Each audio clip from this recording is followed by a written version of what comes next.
Niners in the process lost quarterback Jim Plunkett, who suffered a dislocated shoulder. He is out at least 6 weeks, as Larry King mentioned on NFL 85. He feels it could be for the rest of the season, which means Mark Wilson, the starter at quarterback. But Bob, the Raiders, a club that has always been able to thrive on adversity. Well, Tom Flory said last night that the Raiders are struggling. One of their problems has been turnovers, and in the past they've always been able to overcome their turnovers. Now, the thing they need to do is get back on track and get out here and play tough defense until their offense recovers. For the Patriots, it is the first full season for new head coach Raymond Berry, which means a new system, new terminology, and there are some who are saying that Berry is just too conservative. Well, there's no question. I think he knows he's been too conservative. The other problem has been Tony Eason, a little bit too erratic. He needs to get back in gear. All right, what about keys for the game today, starting with the Raiders? Well, it's Mark Wilson. There's no question about Mark Wilson. He's been in this situation before. He's intelligent, strong arm. He's just been a little bit inconsistent. He needs to play better. How about the Patriots?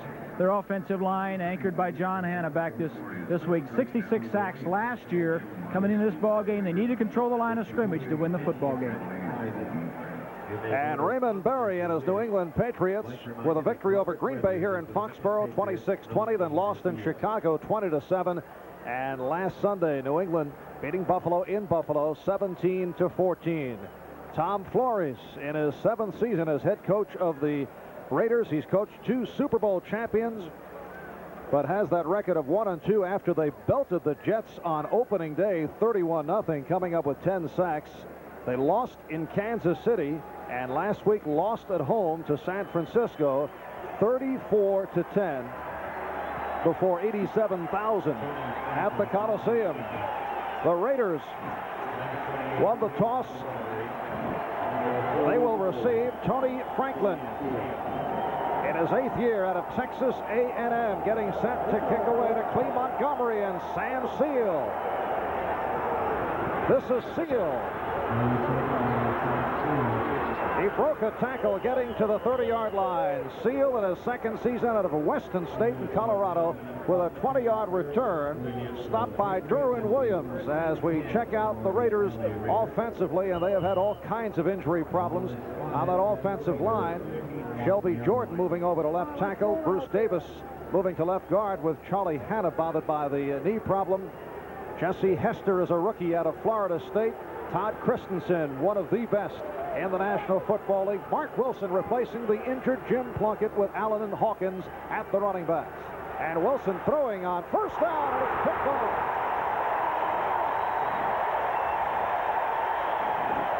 Ronnie Lippett going right to work. And the Patriots will take over the pass intended for Dokie Williams.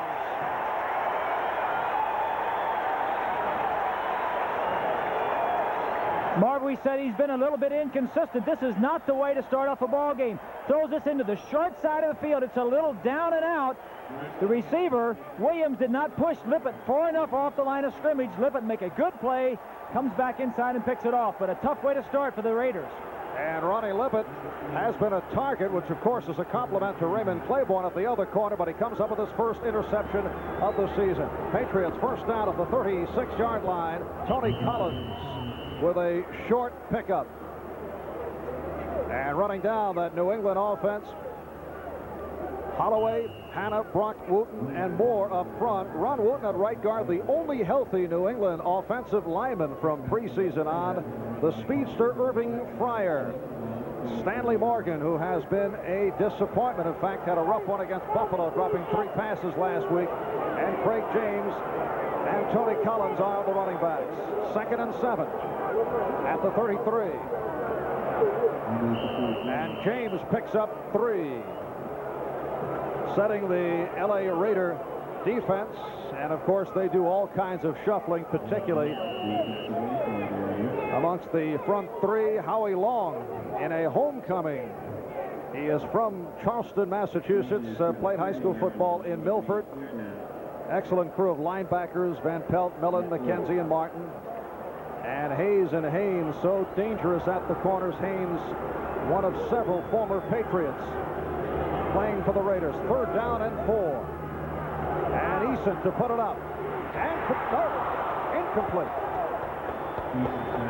Mike Davis, the strong safety, on the coverage of the tight end, Derek Ramsey. So Eason throwing for the first time, not able to connect. And a 4th down and 4, setting up the field goal for Tony Franklin. Both offenses have struggled so far this year. Eason has it on target, just good defensive play on the coverage on the play. 47-yard attempt. Franklin 2 for 2 on the season. He's hit from 34 and 32.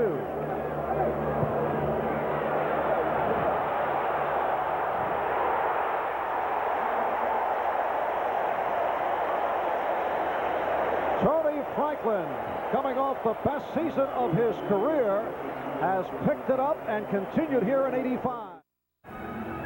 Raiders have had their problems in the state of Massachusetts. In fact, they are 0-2 here in Foxborough. I know this is not one of your favorite places to play. Exactly. In 1976, the Raiders were here, lost only one game all year, 48-17 against the Pats right here. The Dolphins always had problems coming up here and playing in Foxborough, and you ask me why, I don't have a good reason.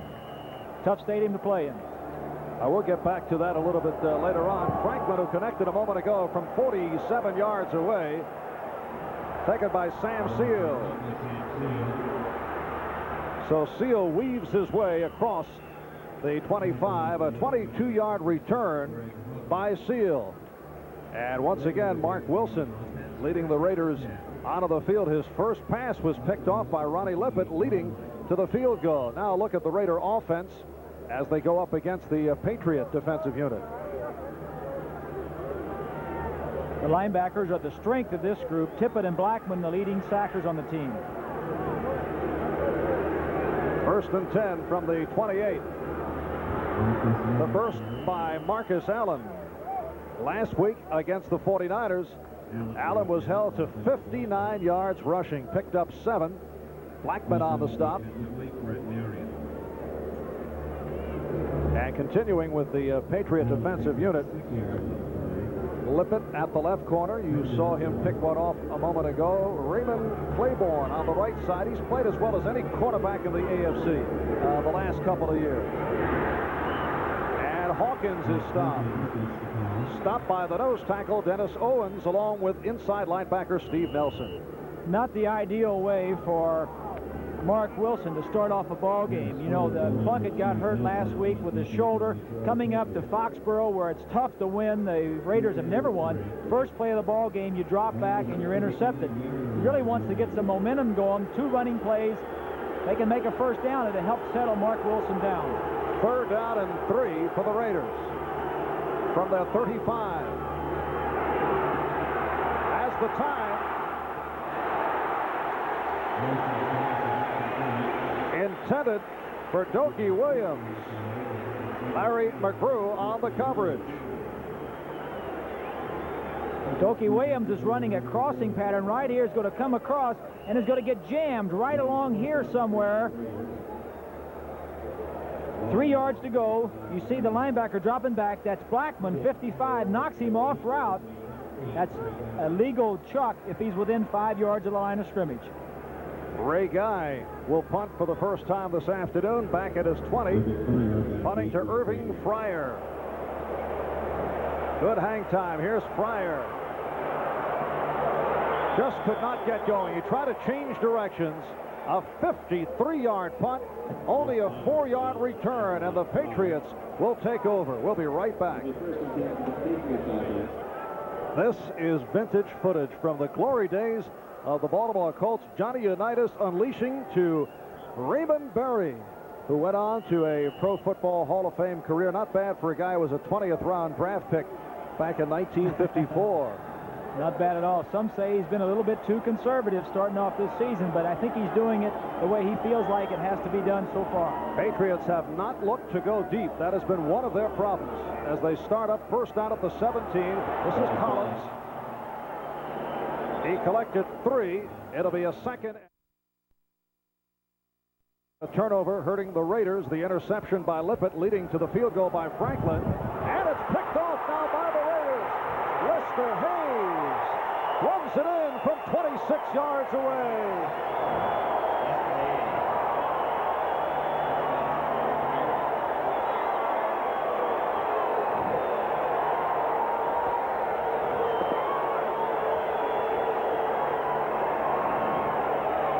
Eason is trying to get the ball to number 80, Irving Fryer, on a little down and out.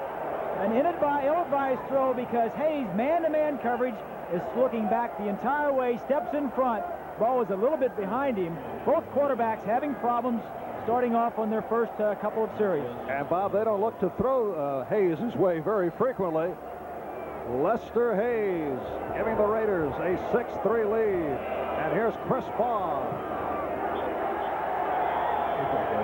A couple of interceptions proving costly, and a timeout called with 4 minutes gone by first quarter.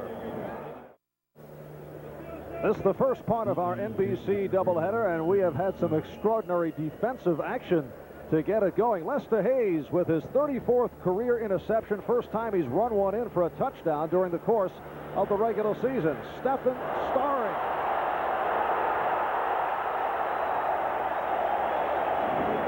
Stephen Starring in his third season out of McNeese State, breaking a tackle and going 34 yards. Stopped by Andy Parker, pushed out by Parker, and so here are the Patriots first down inside the 35. Tom Flory said last night that one of his big concerns is the special team play of the New England Patriots with the speed that they have in Stephen Starring on kickoff returns, and also Irving Fryer, who returned a punt for a touchdown. A lot of big play people on the Patriots. Saw the interceptions. Eason picked off for the 6th time this season, intercepted only 8 times all of last year. Eason going deep sideline. Intended for Stanley Morgan. That's a tough throw to complete, especially early in the game, Marv. I'm surprised. I thought they would come out and throw some easy ones to try and see if Eason could get going. Here's a look at Howie Long, 75, coming on the outside on Moore, 67. He's going to be a tough man to handle for the Patriots offensive line all day.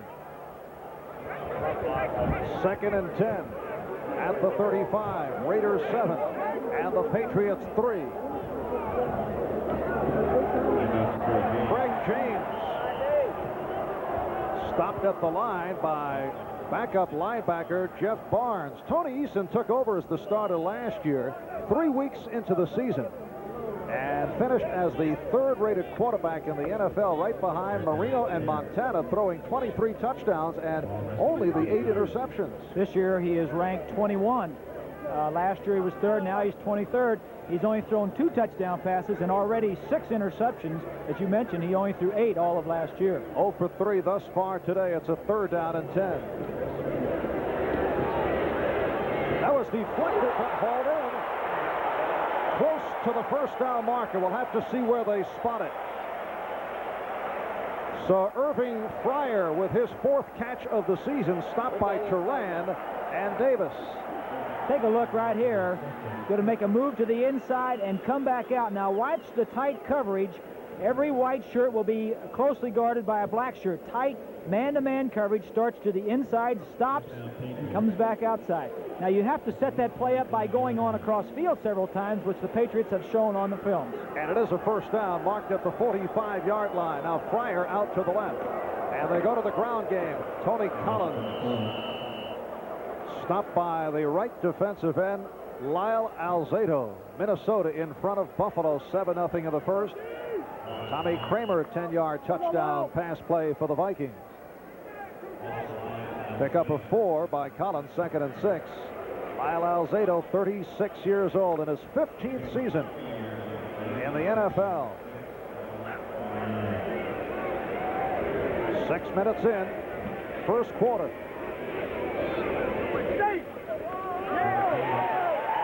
Collins hit back behind the line.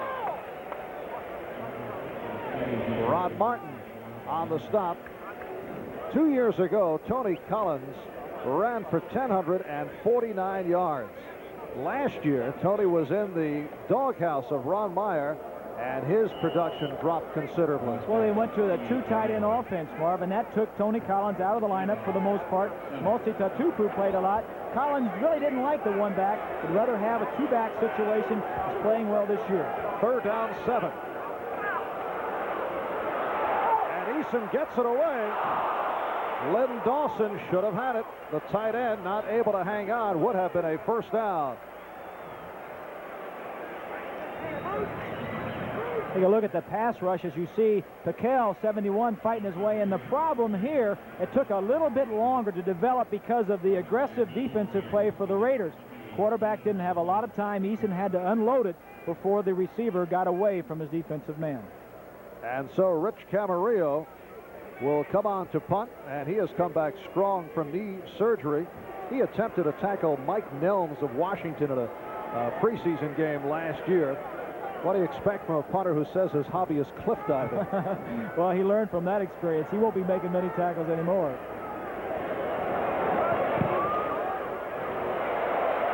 Camarillo angling it, and Montgomery let it go, and it's a beautiful punt inside the 5. A dandy by Camarillo, 48 yards. We'll be back in a moment.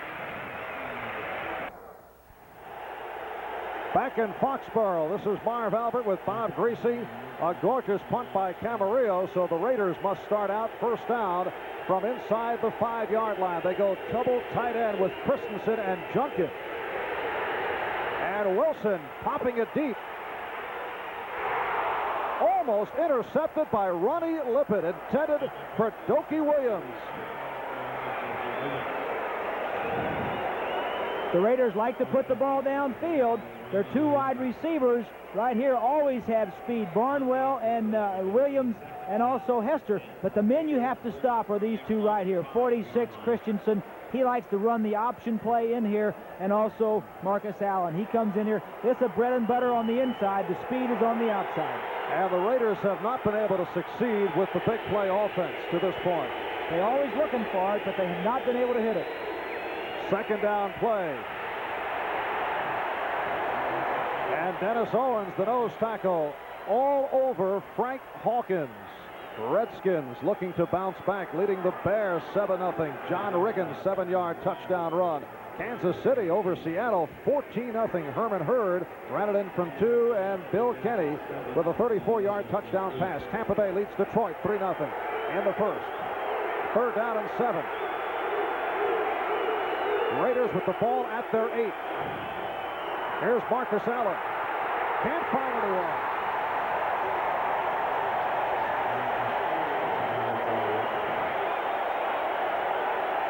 Sims and James combining on Allen, who had a notion to throw the ball downfield. I don't think this was a pass, though, Marv. He's looking to run it all the way. They threw on first down. Just good defense by the Patriots coming in.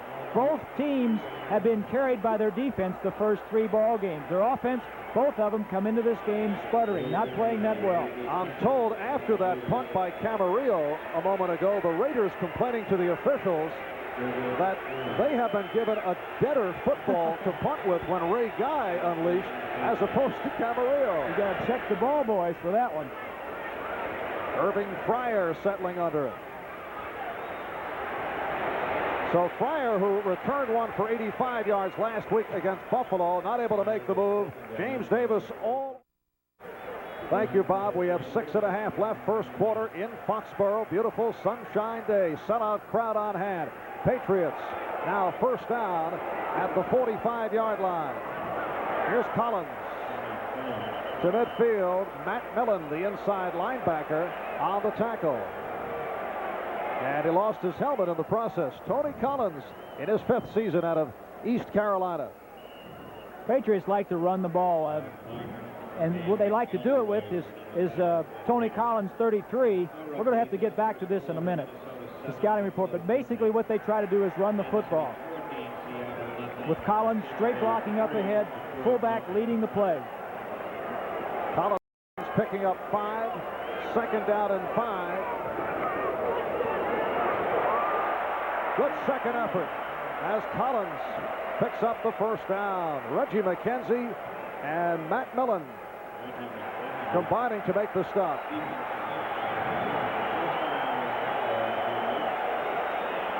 Patriots first down at the Raider 45-yard line. Raiders lead 7-3. An interception by Lippett of New England led to a 47-yard field goal by Franklin, and a Lester Hayes interception run back for the TD, giving the Raiders the 7-3 edge. Second back through is Collins. And a short pickup, Lyle Alzado on the stop.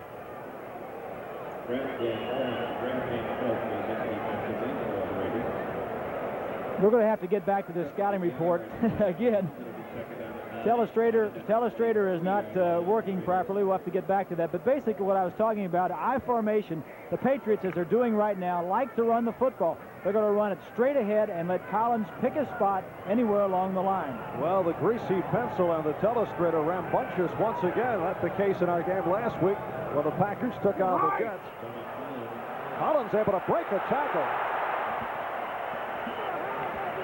Improvisation by Tony Collins. Moving to the 40, Van McElroy, the free safety, combining with Howie Long. So Raymond Berry calling out Tony Collins' number. And it will be a 3rd down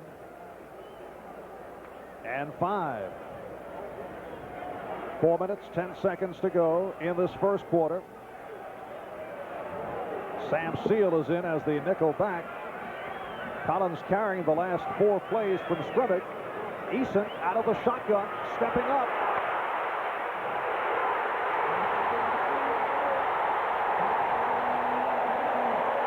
Irving Fryer on a 40-yard pass play.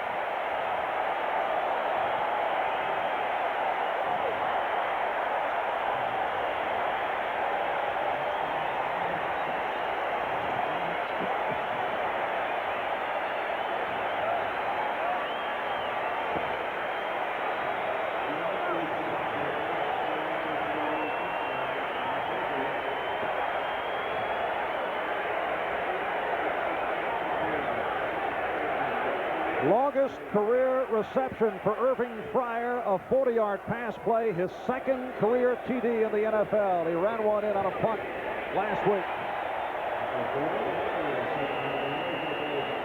So Tony Franklin adds the extra point, and Tony Eason is not a great fan of the shotgun formation, able to click right here. Well, the thing that makes this work is his ability to move around in the pocket. You see him moving around. Great throw over the defensive back. There's been some criticism of Raymond Berry for not throwing the big play, being too conservative. That time, his big play receivers had a little bit more time because of the good protection. Again, the key to the game was controlling the line of scrimmage. Certainly the offensive line for the Patriots did at that time. It produced 6 points.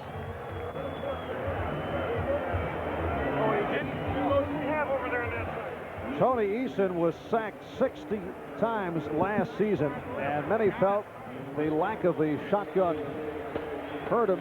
Eason never used the shotgun in college. Why would it be tough for a guy to get accustomed to it? I think basically, Marv, is you have to take your eyes off the defense and look to catch the football. And then by the time you look back up, your offensive linemen who are 6'4" and 6'5" have all stood up. So it's tough to look over their heads to get the coverage that you need to throw the football. But I think the advantage of it is outweighs the disadvantages. The advantages are you're deep already in the pocket. You can see the protection. You can see if anybody is breaking into that protection and have any problems. That time he took the snap a little bit low, moved around, and made the big play. And the Patriots now lead at 10-7. Fulton Walker, recent pickup by way of the Miami Dolphins, now back deep for the first time, along with Clee Montgomery. And here's Montgomery to the 15. Good burst by Clee Montgomery. Stopped by Rod McSwain. Tony Eason throwing his 3rd touchdown of the season. Looks like Montgomery shaken up.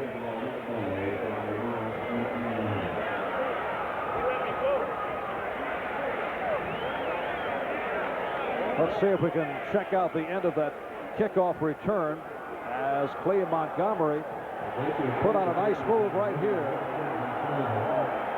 Right there, it looks as though his ankle was trapped and may have been twisted or bent over a little bit. Appears to be with his right ankle, but he's been doing very well, Clee Montgomery, returning both punts and kickoffs for the Raiders. averaging 21 yards per kickoff return. 5 plays, 55 yards within 2 minutes and 42 seconds, capped off by the touchdown pass to Fryer. Correction, that was his 3rd touchdown of the NFL. He did catch one for a score last season. You talk about a good shot of medicine, though, for Tony Eason. Just what he needed, having trouble the last couple of ball games, and it has to go back as we look. They're taking Cleve Montgomery off the field. It does appear to be his right ankle in that area. Tony Eason, 2 weeks ago against the Chicago Bears, had a difficult time with their blitzing, attacking, aggressive, bullish type of style of defense. And I've played against that type of defense before, and the Chicago Bears, and it can do something to a quarterback. Lack of confidence, you can say, hey, wait a minute, maybe I'm not as good as I thought I was. He needs a little bit of momentum going into this ball game, and he certainly got it with that long touchdown pass to Fryer. Raiders first down from their 29.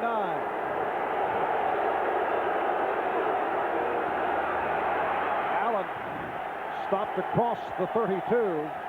Inside linebacker Larry McGrew.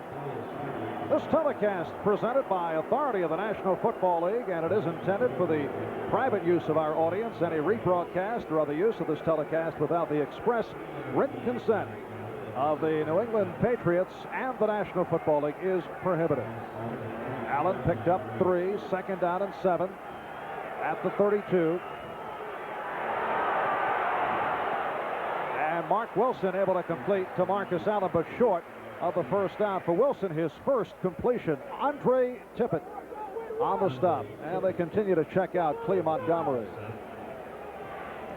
Bob, getting back to the Chicago Bear game, an easy victory for the Bears over the Patriots. Many Chicago players said that the Patriots were so predictable they knew what was coming. Well, I think Raymond Berry kept it simple because he had a lot of offensive linemen that were injured, a lot of new players in that ballgame. But when the more complex the defense, the more simple your offense is. All you have to do is execute. 3rd down, 3. Again, Allen for the first down. Nice move, but he stopped. Roland James and Steve Nelson on the tackle. A 9-yard advance. Marcus Allen, at age 25, has reached all the plateaus. High school, college All-American, Heisman winner, All-Pro, Rookie of the Year, Super Bowl, Most Valuable Player. And as a quarterback, he's your best friend. When you have somebody you can hand the ball off and good things will happen, or sneak out of the backfield and throw to, he's your best friend. First out at the 45. There's our first flag of the day.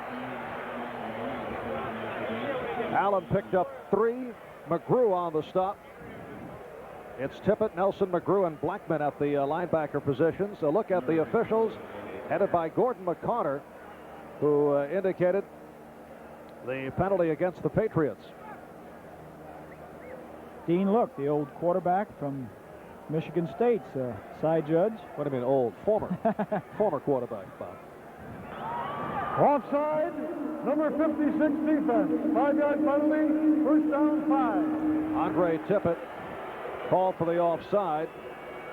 The last couple of weeks, you and I have telecast games that have been marathon penalty affairs. So it is a nice change to see that this is the first penalty called, and we go almost the entire first quarter. The Raiders have always been up there in the most penalties called against them, but almost the whole first quarter without one. Here's Allen. What a gorgeous move. He gave the old shoulder dip, and in doing so, picked up another Raider first down. The Patriots are number 5 against the rush in the National Football League, but I think the Patriots realize that the Raiders are going to come out and try to run the football because they need that balance to go with Marcus Allen. Marcus Allen needs some run support. He cannot do it all himself just coming into the ballgame. That is Toby Williams, 3-year man from Nebraska.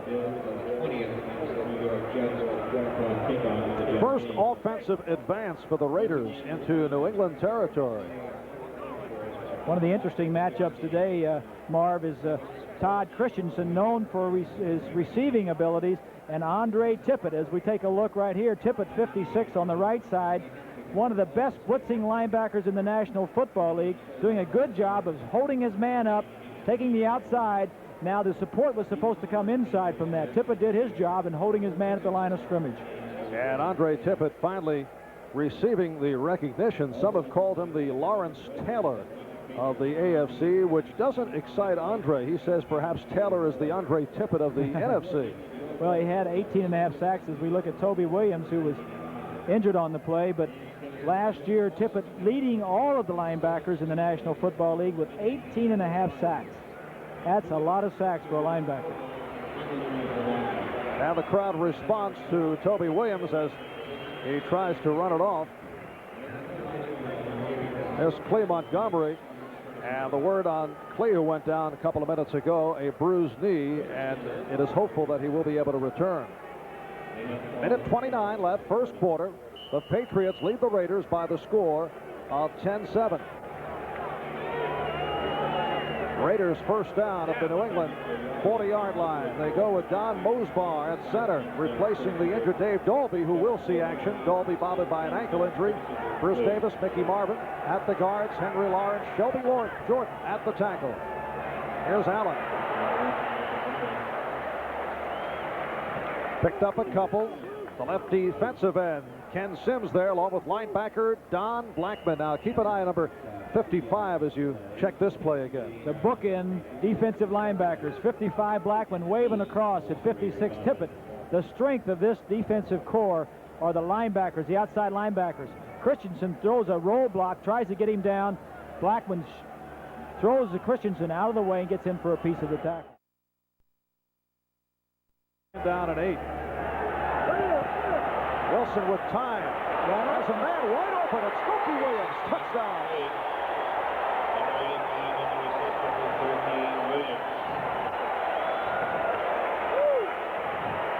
Doki Williams leaving Ronnie Lippett behind.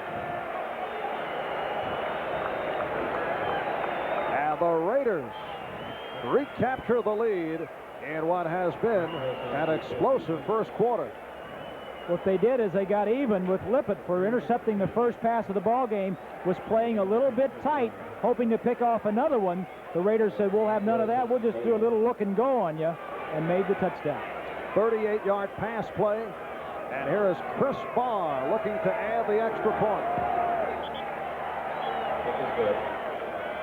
6 plays, 71 yards, capped off by Wilson connecting with Doki Williams. Williams coming down with his second touchdown of the season. What he did now was, when he went down, made a little move like he was going to the out again, and this time Lippett jumped on the out thinking, I intercepted one, maybe you're going to do it again. Williams with a little move to the outside, and he had him beat by 10 yards downfield. You can bet when they went over to the sideline after the interception, they talked, and Williams told Wilson, he's settling on me, he's sitting on me, let's go and out and up and get downfield. Play work to perfection. Mark Wilson throwing his first touchdown of 1985. He's now 3 for 6 on the day. He took over for Jim Plunkett last week, and like Plunkett, had his troubles with the 49ers, completing only 1 of 6. 49 seconds remaining. The Raiders are one team offensively, Marv, that will challenge you deep. They're always looking for the deep pass, especially with their wide receivers. They'll run, they'll run, they'll run, they'll hit you in the belly, and then they'll go for the big bomb outside. Kickoff by Barr. 49 seconds left first quarter. Here's Stephens starring and decides to stay there. So they'll bring it out to the 20-yard line.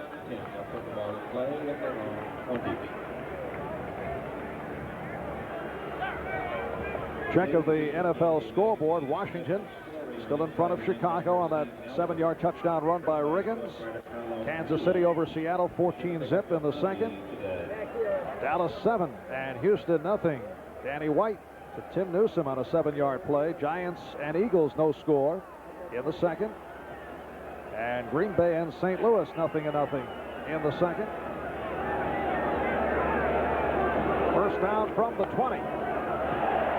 Craig James with a short pickup. Martin and McKenzie on the stop. Tampa Bay in front of Detroit, 3-0. And Minnesota over Buffalo, 7-0. Getting back to the Green Bay Packers, how about Lynn Dickey coming out during the week and saying, I don't want to play because I'm just not feeling up to it. We did that ball game and last week, and I was shocked to hear a quarterback starting in the NFL. His confidence must really be shot, and that's what it comes to. So he asked out, did not want to start this week. Collins with nothing to show. Brad Van Pelt was right there, and that is the end of the first quarter here in Foxborough. The score after one, the Raiders 14 and the Patriots 10. There is Howie Long. Last Sunday, Howie went after San Francisco offensive line coach Bob McKittrick because Long was upset that he was being leg whipped all day. McKittrick said it wasn't a leg whip. It's what we call a reverse body block. 49ers say they always do it, even in practice, and they have never injured a defensive lineman. Do you buy that? They never do that in practice, I'll guarantee you. Oh. 3rd down and 7 from the 23. And Eason unleashes. Cedric Jones on the reception. 18-yard pass play. Jones stopped by Davis and McElroy. Good pass protection this time. Throwing against the zone. The Raiders dropping off of their tight pressure man-to-man coverage. You'll see nobody really close to the receiver. Good throw by Eason and good protection up front. And we're told that Toby Williams of the Patriots suffered a hyperextended left knee, and it's uncertain as to whether he will return. First down at the 41. Eason with a bullet. Stanley Morgan across the 40. Davis and McElroy again on the tackle. A 21-yard pass play, and Eason and the Patriots are heating up. 2 passes in a row, 2 big completions. That's the thing the fans up here like to see. You've been seeing a lot of this. Straight blocking by the offensive line, the fullback out here, and letting Collins pick any one of his routes that he wants to go to. That's what they've seen too much of. They want to see a little bit more explosiveness. And an extraordinary comeback by the telestrator, Bob. First down at the 38. Eason getting the time. This time Lofton. Collins. It'll be a 1st and goal for New England. And Eason mixing it up very well. What they got right here, Marv, you play man-to-man coverage in the secondary, which they're good enough, and you're going to get linebacker coverage on one of your quick backs. McKenzie, 54, a 10th round draft choice, trying to cover Collins out of the backfield. That's certainly a mismatch, and you'll take that anytime as an offense or a quarterback, anytime you can get it. 36-yard pass play. Eason now 5 for 9, 125 yards. 1st and goal from the 2. Tatupu and Weathers now at the running backs. Mosi Tatupu, the short yardage specialist, stacked up. This drive, the offensive line has really been dominating. Here you'll see a good shot of the defense now coming across. 99 is Jones, 75 Long, all in the secondary. That's the reason they stopped the play. But first down passes, the last 2 first downs, Patriots getting away from their conservatism and throwing the ball on first down. You've got to control the line of scrimmage, and you just cannot run every time on first down. And Tatupu lost the yard. 2nd and goal from the 3. That's Hawthorne in motion. And Eason to throw. Broken up by Mike Davis. Got a hand in front of the tight end, Derek Ramsey. Mike Davis in his 8th season out of Colorado. Good coverage all the way by Mike Davis, who really gets overlooked. 3 of the 4 defensive backs went to the Pro Bowl. Davis didn't. This was an ill-advised throw. Good coverage by Davis. Could have been picked off. He was covered from the get-go. Now you're in a purely passing situation. This might be not a bad time to run, but before, on 2nd down, they were looking for the pass. Again, Tatupu and Weathers at the setback position.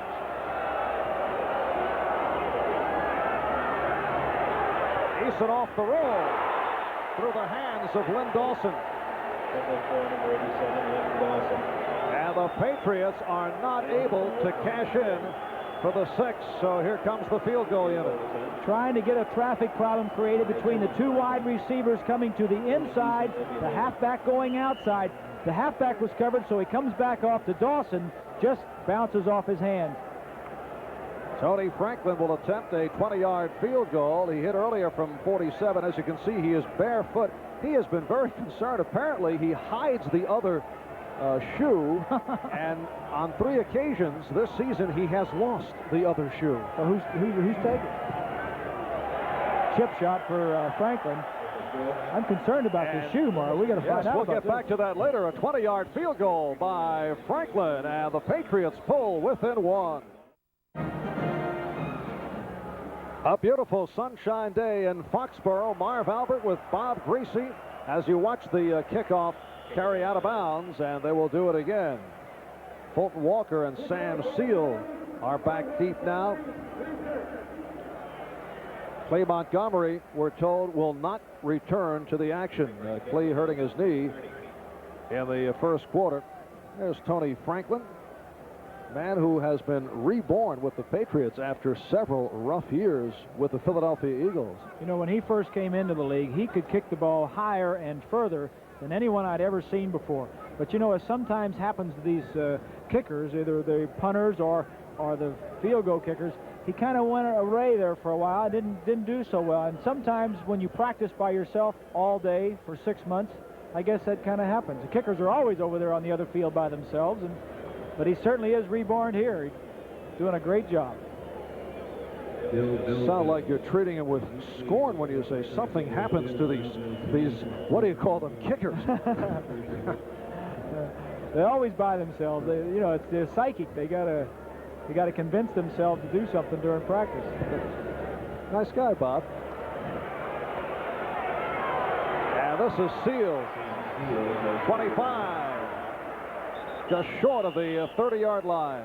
Sam Seal in his 2nd season in the NFL out of Weston State in Colorado from Barbados in the West Indies. There's a first down plays, a number of plays on first down. The Raiders have had 6 and averaging 3.6. If you average 4, it's normally a success. 10 plays for the Patriots, averaging 9.2. The key already in this ball game is that the defense for the Raiders have stopped the Patriots twice when they could have scored touchdowns. And the Raiders lead by 1, 14-13. First down at the 30. Play action. Mark Wilson with time, and then hauled down. It's Ken Sims, the man who has applied the pressure but does not seem to come up with the sacks. And a guy, although he had a solid season last year, the feeling is still has not played like a #1 draft pick. Well, they say he's not mean enough. He's too happy-go-lucky. What they need to do is get a little meaner, get a little madder when he's out there playing. This time he doesn't stop, keeps going, and gets his first sack of the season. A loss of 6 on the play. 2nd and 16 back at the 24. Allen in motion. Wilson looking toward Allen, then goes the middle. Nice play. Todd Christensen on the reception, but a short pickup. Steve Nelson all over Christensen. Redskins now lead the Bears 10-7 in the 2nd quarter. St. Louis in front of Green Bay 9-0 in the 2nd. Tampa Bay and Detroit are tied at 3 in the 2nd quarter. And it's still Minnesota 7 and Buffalo 0. 3rd down and 10. Wilson is 4 for 7, 57 yards. Intercepted once, and he's thrown a touchdown.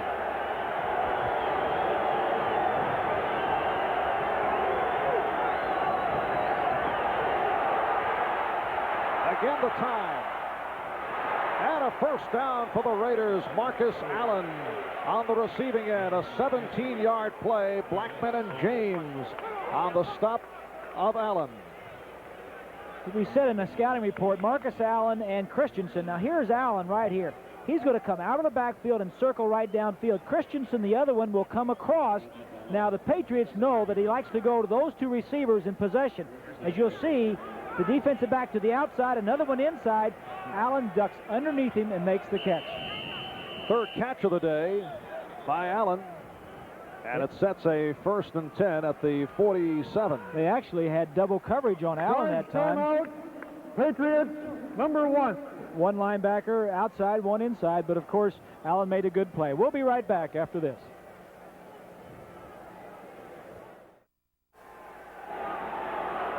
Raiders first down from the 47 as we resume. Hawkins not able to turn it.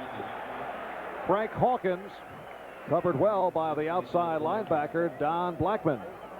And there is Andre Tippett, the linebacker on the other side on the left. They call him the Karate Kid. He actually holds a second-degree belt in martial arts. And, you know, Bob, he is now teaching karate in this area. 7 of his teammates are enrolled in his karate class. And what an overkill that is. The guy's probably 6'3", about overkill, good. 245, and he needs black belt to rush the passer, right? 18.5 sacks. You got enough trouble coming in as a quarterback with a guy with normal talent, let alone a black belt. 2nd down and 8. Allen. He had the acceleration, but Steve Nelson able to cut him off.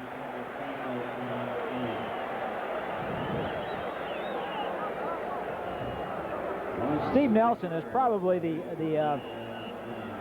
right here. Now watch him where as he comes over and makes the tackle. He is the brains of this defense.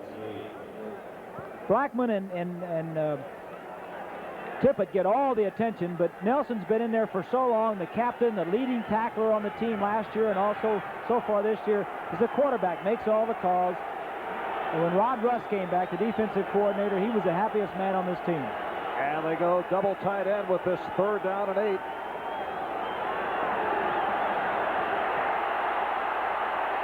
Wilson looking for the first down, but snuffed out by the free safety, Fred Marion.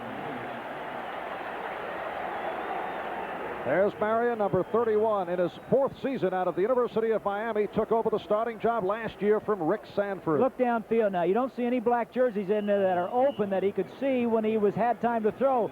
Took off just tight man-to-man coverage in the secondary and a lot of pressure on the quarterback.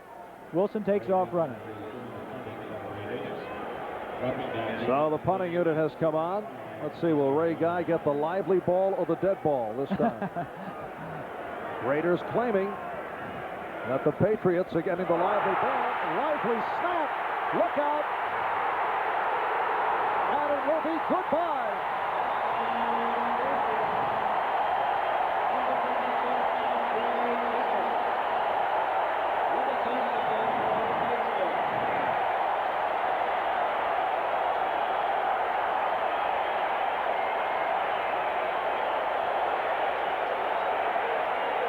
The Karate Kid did not need any martial arts maneuvers to pick up this one.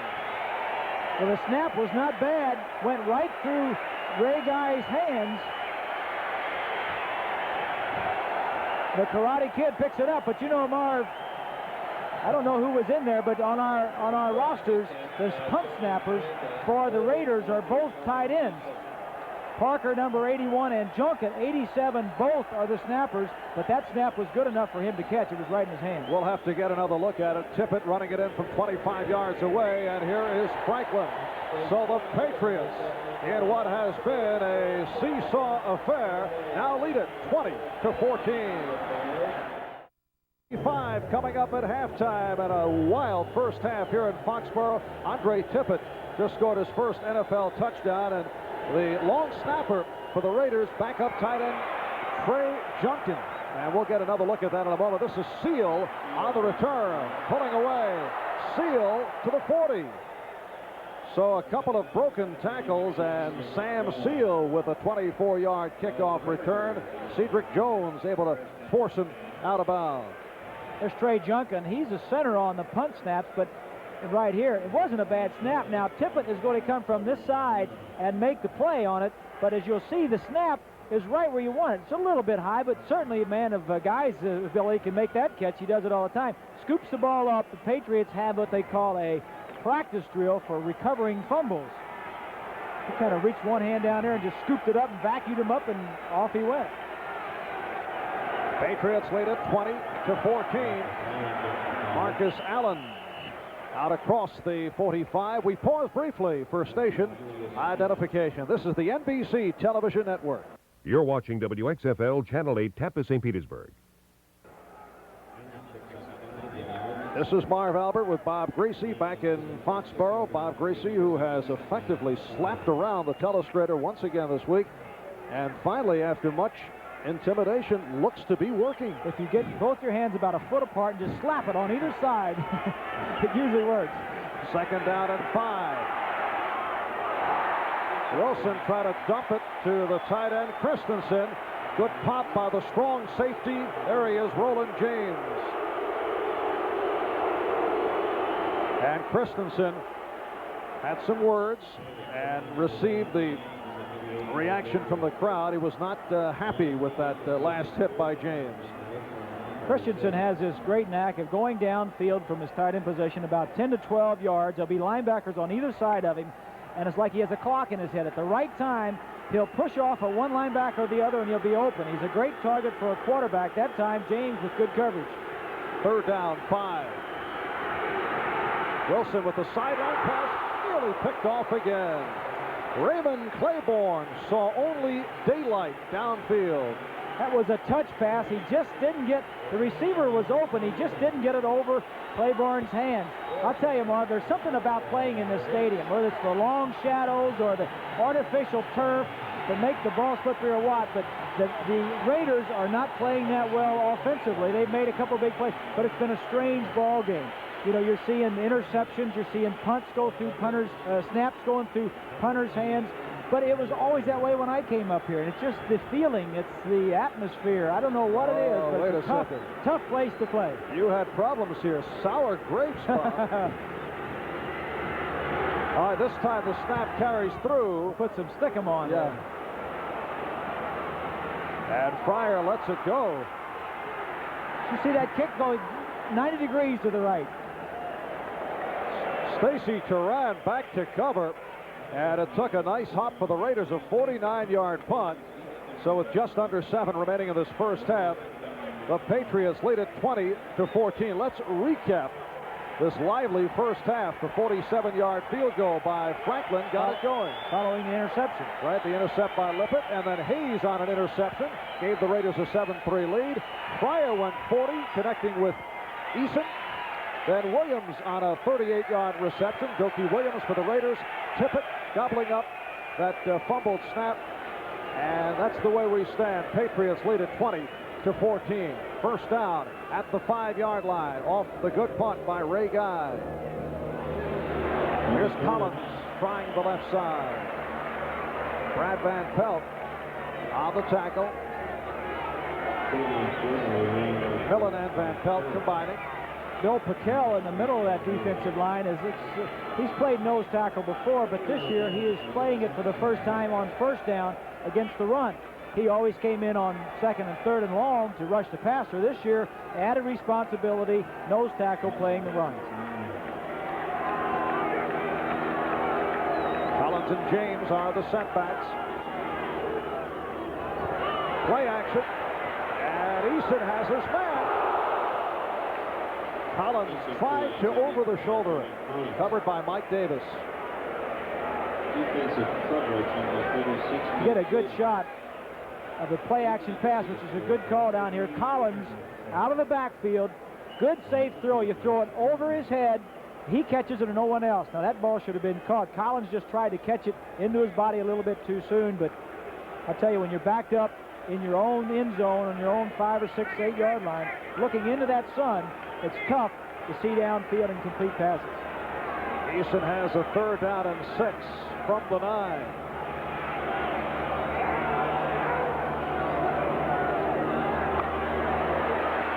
Big rush, able to complete, but picked up very short yardage. Turan on the play. The tight end Derek Ramsey made the catch, and so Rich Camarillo will have to punt from deep in his territory. Camarillo has punted 23 times this season. Of his last 5, 3 have been 50 yards or longer. And the 2 that were not were 47 and 49. The special teams of the Patriots are excellent in all regards. Camarillo and Franklin, both good kickers. Of course, good return people with Irving Fryer and Stephen Starr. And Fulton Walker back as the punt returner. He ran back a couple of kickoffs. At least it was back 4 kickoffs earlier. This is his first punt return. Delay of game, offense.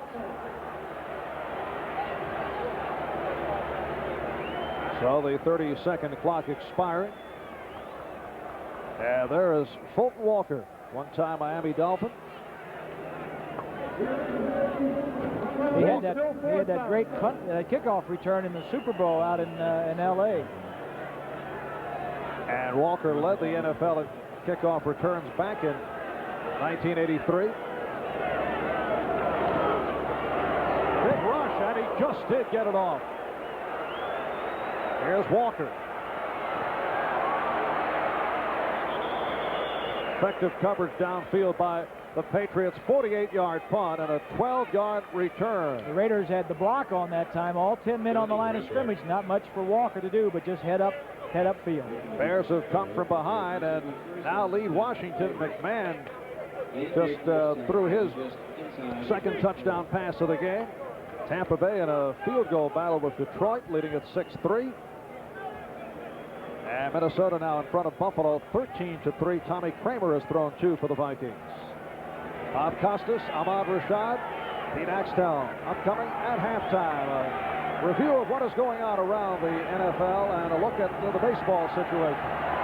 There's Wilson throwing, first down, throwing the bomb. The pass intended for the rookie from Florida State, Jesse Hester. One of the problems the Raiders have had offensively is not being able to complete the big play. And this has been a big play offensive team down through the years. Why the problems this season? I just think they have young receivers, Marv.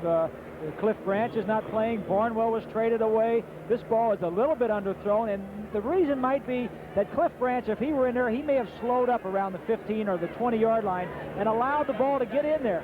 He was too far downfield, and the ball was underthrown, but it could have been the fault of the receiver. Here's Allen on second down.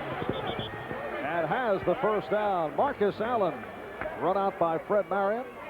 For Marcus, an 11-yard run. You know, getting back to that last play, when you run takeoffs or ups or fly patterns, you just don't go downfield and run as fast as you can. As we look at this trap play with the underhand handoff, you just don't run straight down the field. You kind of set your defensive man up. You may hang a little bit and then go on down the field.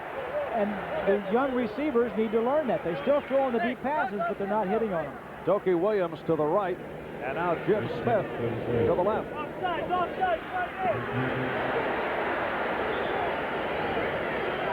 Frank Hawkins stopped by Don Blackman. Been a solid first half for the outside linebacker. Don Blackman making it back from a neck injury. 4.5 remaining in this first half. The Patriots 20, the Raiders 14. Second down and 10. Mark Wilson is 5 for 11, 74 yards. 3 straight incompletions for Wilson.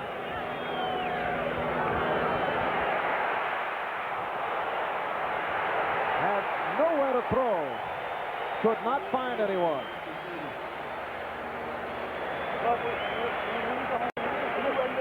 And Steve Nelson all over this guy, number 6, Mark Wilson, in his 6th season out of Brigham Young, a Raiders #1 draft pick back in 1980. Wilson actually had a man open downfield, Marv. Dokie Williams had gone down about 15, 18 yards and broke to the sideline, but there were a couple of defensive players chasing him in between he and Williams, and he couldn't actually see him. So that's a factor when you're seeing it from high like we are. You're seeing over everybody, and you think everybody's open. Second sack for the Patriots.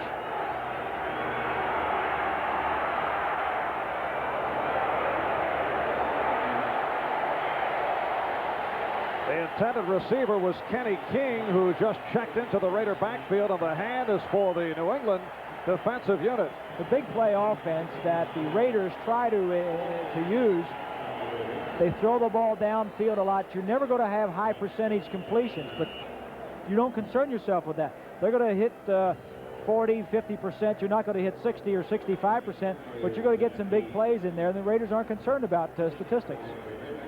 Well, this season they have been going underneath. It's been a dink offense that has produced yards, but not points, except that opening day clobbering of the New York Jets. Ray Guy, again a high snap, angles, and able to put it out inside the 15-yard line.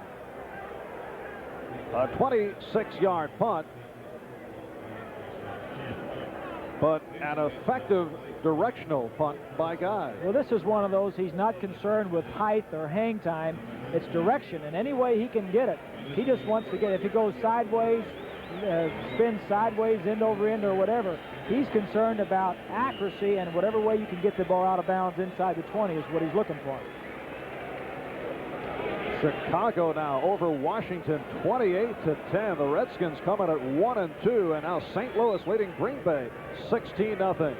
First down for the Patriots from their 13. Craig James, who has not been able to get going to this point. Bill Pickell, the nose tackle, on the stop.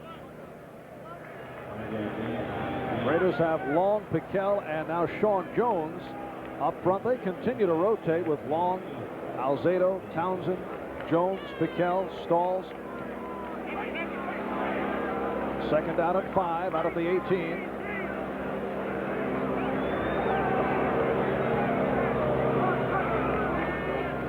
This is Collins. Picked up a yard. Jones was there. And this is a homecoming for Sean Jones, who played his college football at Northeastern. He was the Raiders' top draft pick last year, a second-round selection. Crowd reacting to the announcement of the Chicago Bear-Washington Redskins score. 3rd and 4 for New England. They lead the Raiders 20-14 with 2:40 left, first half. There's James. Again, nothing. Pickell on the stop. Fans not too happy with that, as of course a booze goes up, but I think that was probably the correct call. Either that or something short over the middle, but I think Raymond Berry at this point in time, with 2:20 left in the first half, as the Raiders stop the clock, I think they're pretty happy with where they are at this point. They're just willing to kick the ball away and play defense.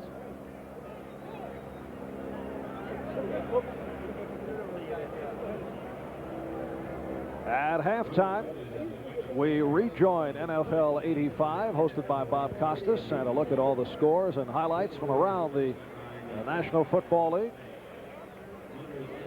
And a check of the baseball pennant races. That'll be coming up at halftime.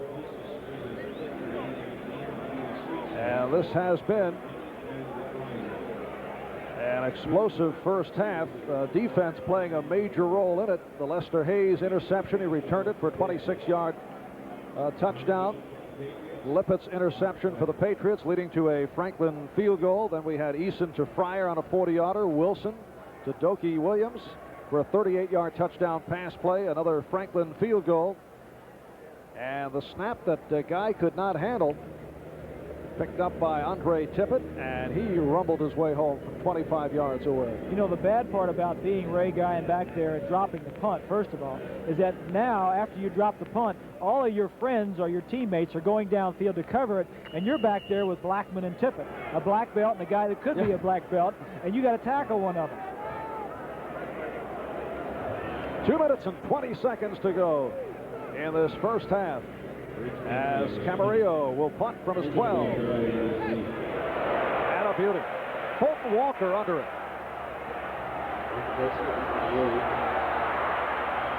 And Walker putting on the speed, getting to the 45-yard line.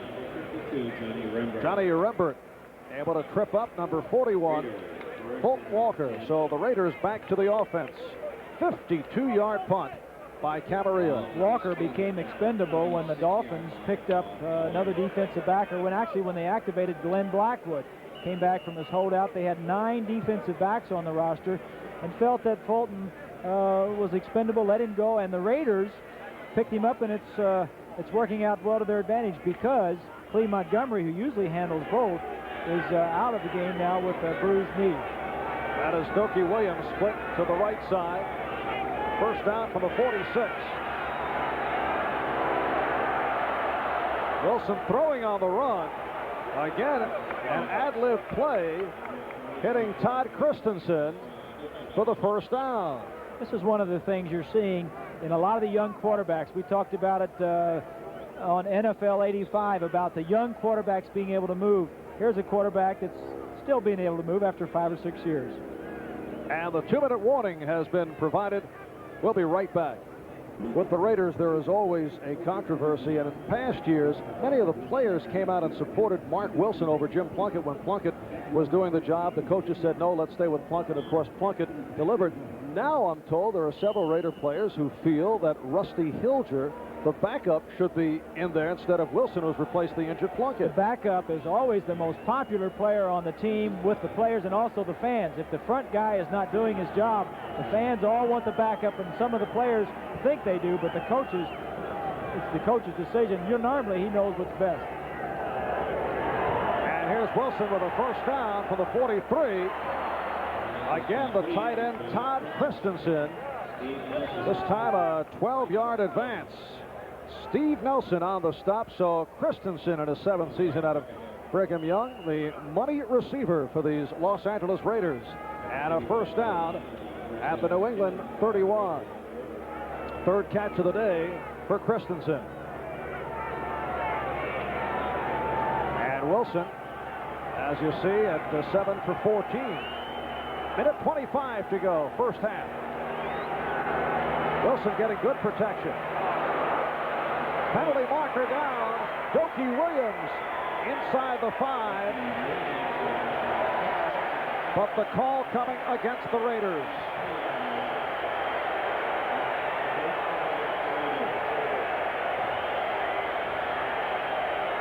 It has been a penalty-free first half as we await the official call from Gordon McConnor. Holding number 74 offense. It's the left tackle, Shelby Jordan.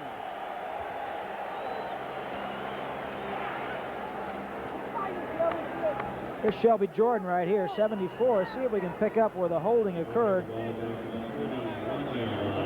Got his left arm extended. You see, and the official right here, if you stop it, makes the call. He's looking right at it all the way. When you go to hold, you got to know where all the officials are. All right, one-time Patriot Shelby Jordan starting at left tackle today. Called for the hold. Wilson again going the middle for Christensen. Fred Marion making the stop. Good distance short of the first down. A minute 6 to go in this first half, and a timeout has been called by the Raiders. With the timeout, Patriots lead it 20-14. We'll be right back. Welcome back to Foxborough. As you see, Patriots with 2 timeouts left. Raiders have 1. Minute 6 to go in this first half. And the Patriots lead it 20-14. Raiders with a 2nd and 11 at the New England 32.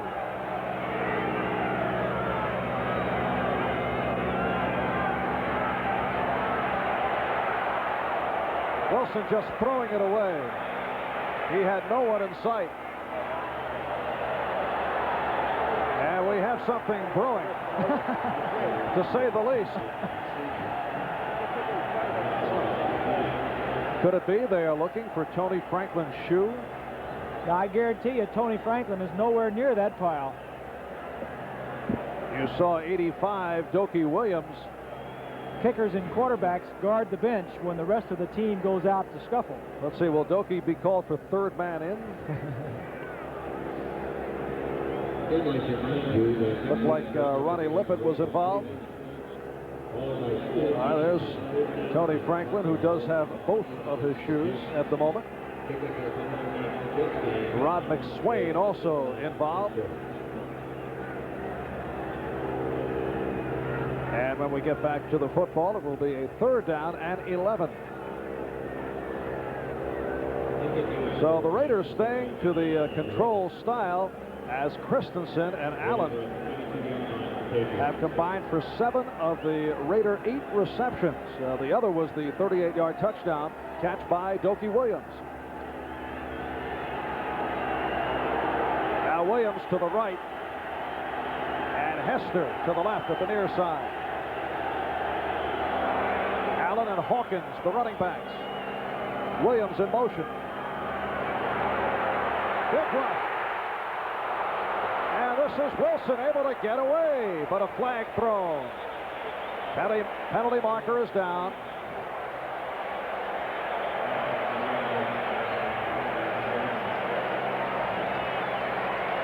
And again, it's against the Raiders.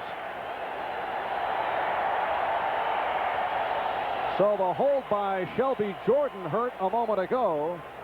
And again, the Raiders being penalized.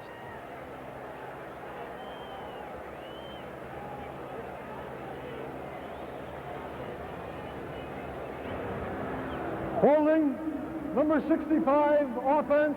10-yard penalty. This time, repeat, 3rd down. it's the right guard, Mickey Marvin.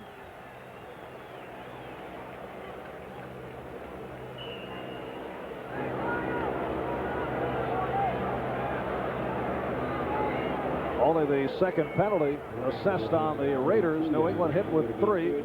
50 seconds to go, first half. Patriots lead at 20-14. 3rd down and 21. At the New England 42.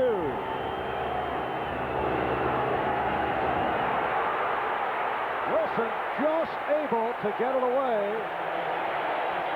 Andre Tippett was looking for a call of within the grasp, but it will go as an incompleted pass, not a sack.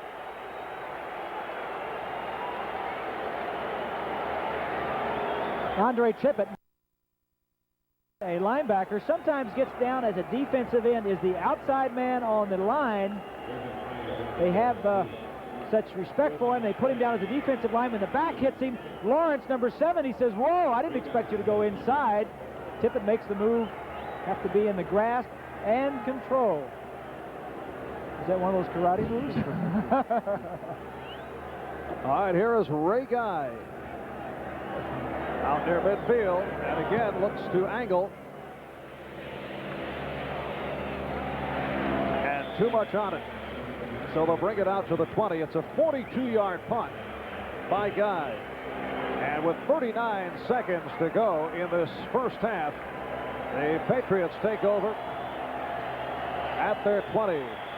Quick check of the scoreboard as you see Tony Eason check in. Kansas City leading Seattle at the half, 21-0. Kansas City was embarrassed last week at Miami. Dallas 7, Houston 0 in the Battle of Texas. And they are at the half.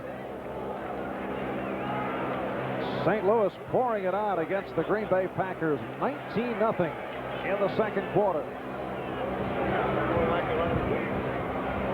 This is James. Nearly slipped away, picked up 3.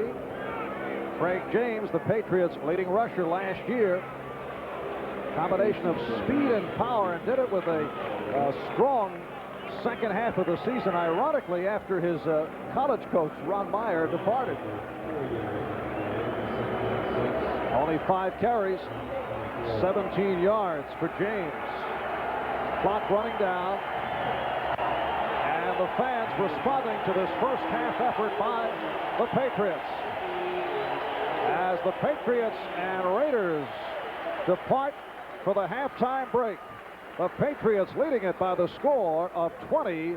And there's Clee Montgomery, who injured his knee in the first quarter, being helped off. He is through for the day. Clee Montgomery heading back. So the New England Patriots with a 20-14 lead.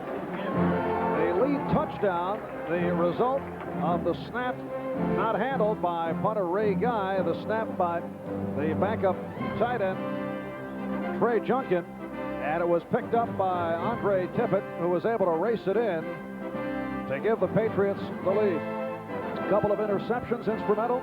Lippett of the Patriots leading to a field goal. Lester Hayes picked one off and ran it back 26 yards for the score. NFL 85, hosted by Bob Costas, just ahead. We'll be back after these messages from your local station.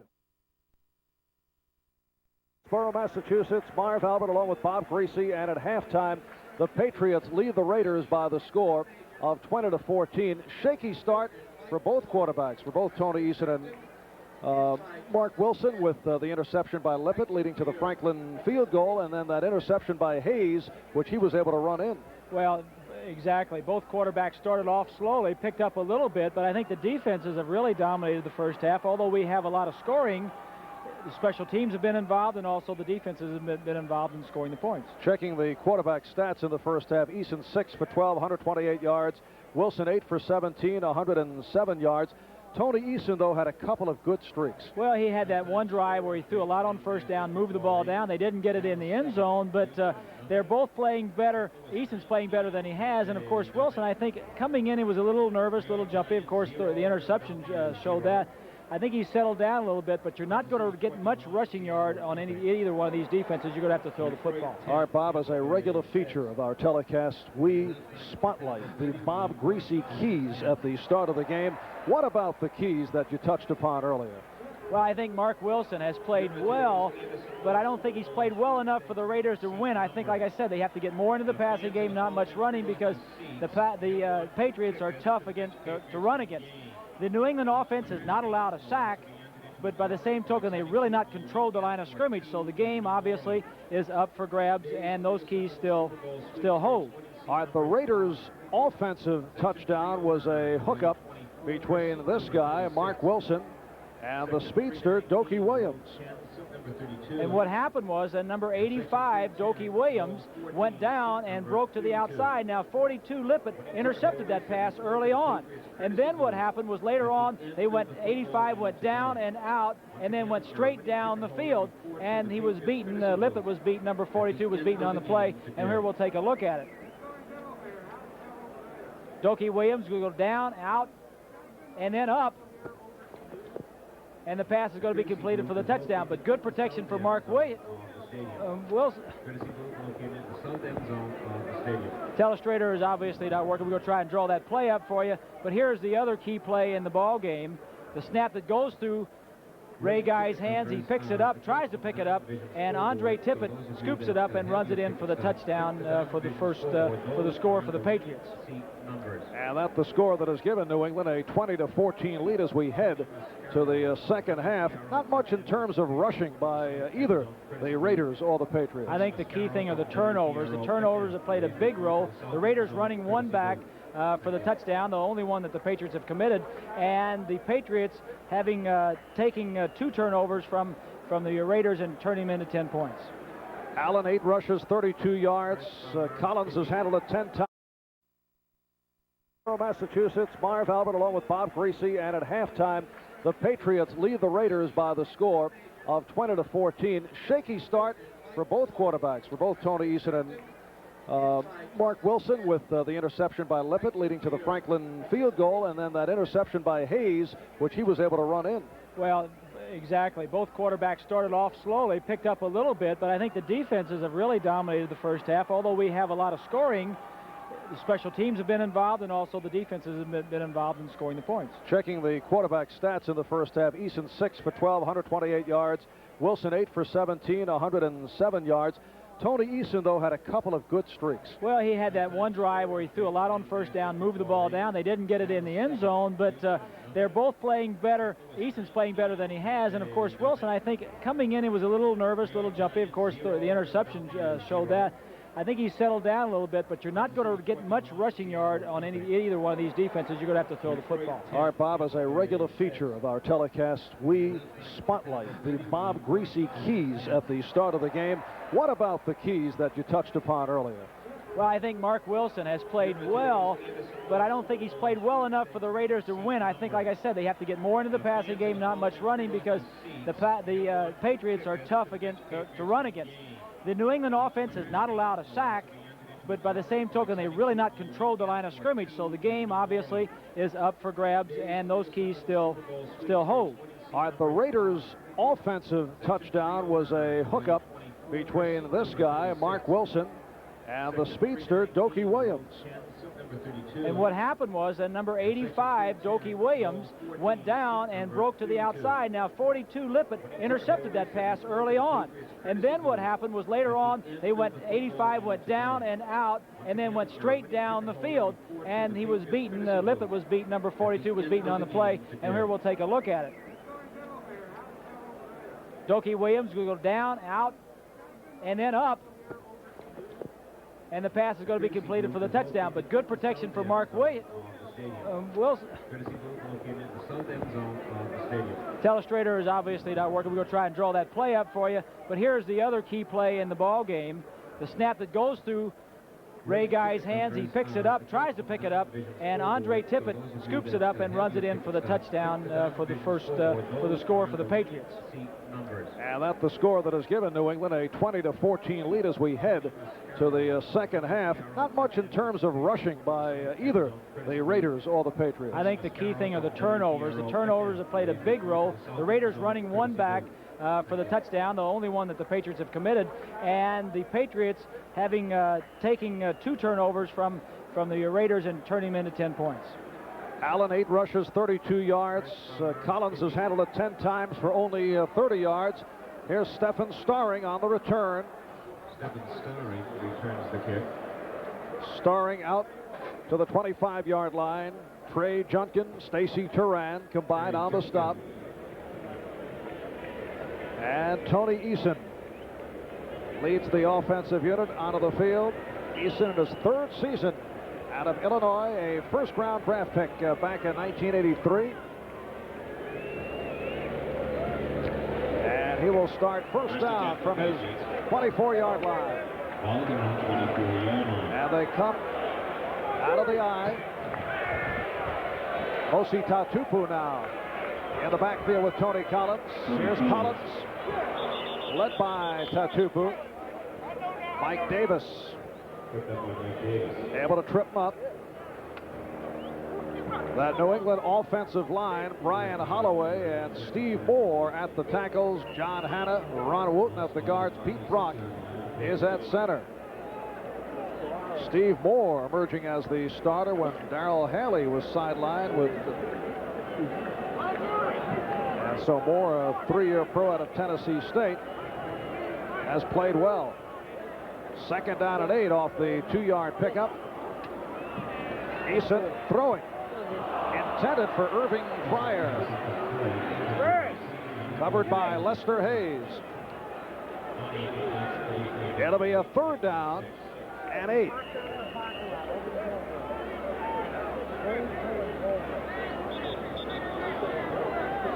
And there's head coach Tom Flores out of Fresno, California, in his 7th year as the Raider head coach.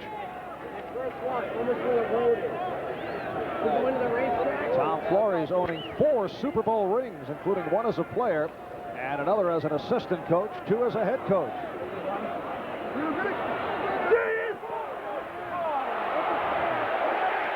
And a penalty flag is down. The pass intended for Cedric Jones. Lester Hayes covering, and it will be interference on Hayes. Pass interference, number 37 defense, 1st and 10.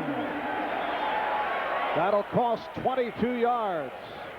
See, Rod Martin coming in 53 is picked up by the back, which is a good protection.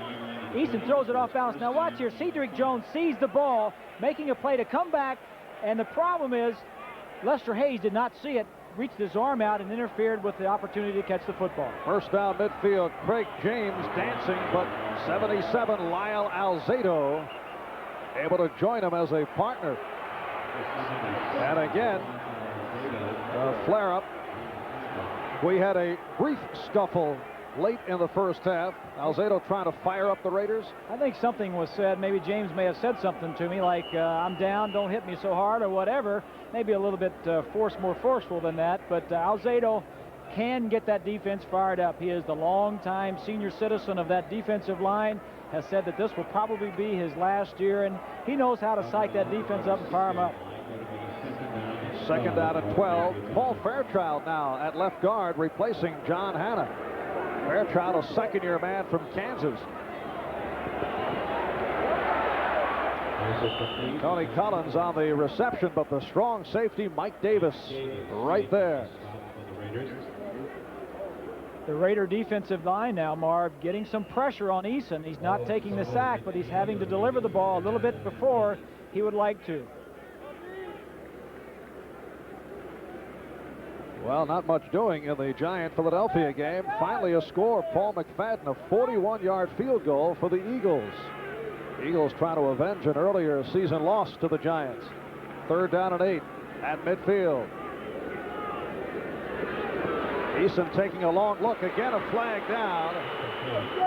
Intended for Derek Ramsey. Covered by Stacy Curran. And looks to be a hold. Here's referee Gordon McConnor.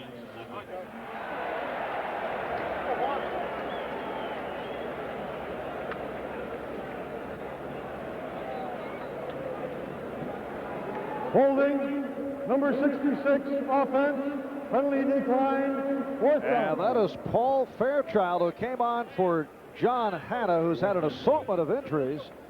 Here's Fairchild right here playing in the place of John Hanna, who we were told may be out of the game a little bit, blocking on Howie Long. Long gets by him with an arm under, and he just grabs a hold of him. But better that than lose your quarterback.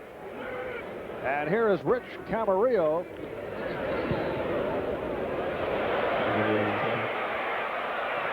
And Fulton Walker let it go. And it's out of bounds at the 2. So Camarillo with a beauty, a 48-yard punt. And there is the managing general partner of the Los Angeles Raiders, Al Davis, who has not enjoyed what he has seen thus far today. Marcus Allen out across the 5-yard line. McGrew and Blackman on the stop. Check that it was Frank Hawkins on the carry. And we're told John Hanna, who missed the last series, replaced by Fairchild, is suffering from dehydration and may be able to get back to it later on. Second down and 7 from the 5. Allen and Hawkins, the running backs. Play action. And Wilson with the bomb. Oh, what a catch. Dokie Williams. Stopped by Raymond Claiborne. And there, for the first time in several weeks, is the big play offense of the LA Raiders. Coming out of his own end zone as we take a look at Raymond Berry, a play action fake. Holds the linebackers and the pass rush. Good protection. He's able to step up in the pocket, see very well. Now it's just a jump ball. He's covered. There's good coverage by Claiborne. Now it's a jump ball. Dokie Williams has inside. Claiborne goes up for it, but the receiver comes down with the football. And Dokie Williams is the Raiders' deep threat, particularly with Cliff Branch at the end of a superb career. Branch's sideline, 55-yard pass play, his second catch of the day. That's Henry Lawrence, the right tackle, heading off. Lawrence limping off.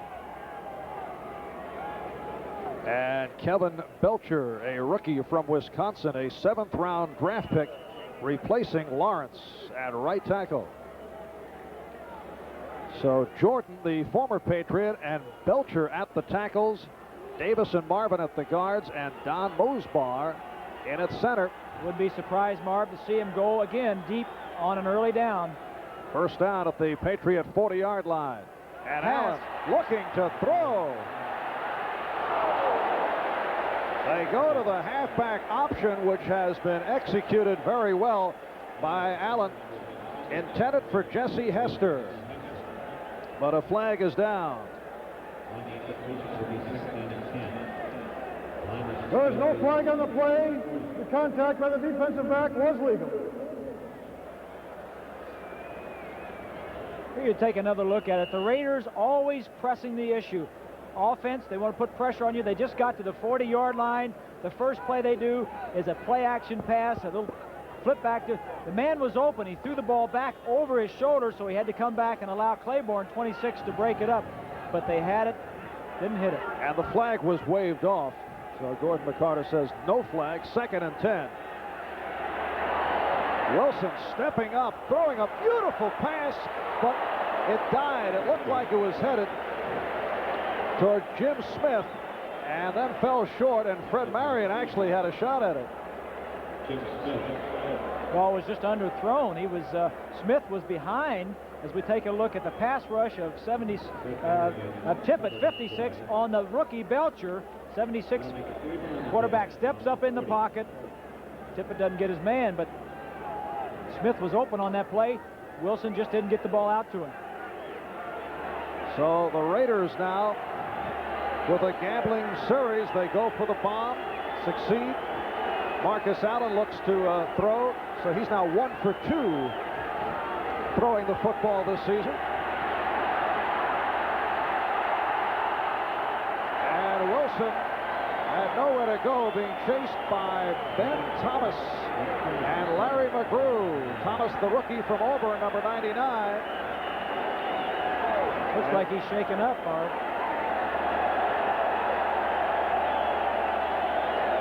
And Wilson hobbling toward the sideline.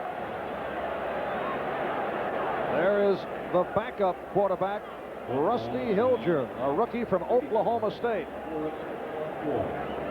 It's 4th down, so they'll go for the field goal, but scrambling around with good protection. Thomas chases him. Let's see if we can see right there. It looks like he hurt his left.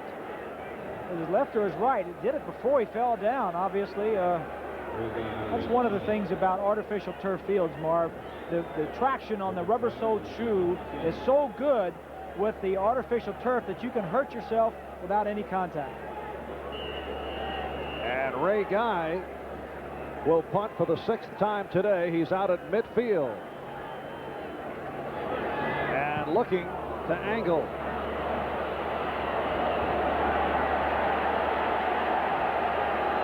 Able to do it. They'll bring it out to the 20, a 34-yard kick by Guy, and a timeout called with 4 minutes gone by in this 3rd quarter. The Raiders medical staff working on quarterback Mark Wilson as the Patriots take over from their 20-yard line. This could be his ankle, Marv. Patriots lead the Raiders 20-14. We're early 3rd quarter. Robert Weathers getting a second life. Reggie McKenzie, the rookie from Tennessee, combining with Matt Millen.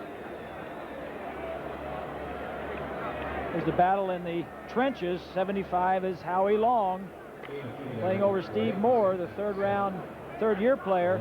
Just kind of scoots around. Moore, guard picks up the guard, knocks him off, but Moore didn't get his block, but Howie Long busted up the play. 2nd down and 7. Patriots not able to do it on the ground. And Weathers again on a slant.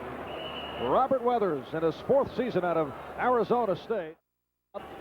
And Mark Wilson, we're told, with an injured right ankle, and his return up in the air. It's a 3rd down and 4 for New England.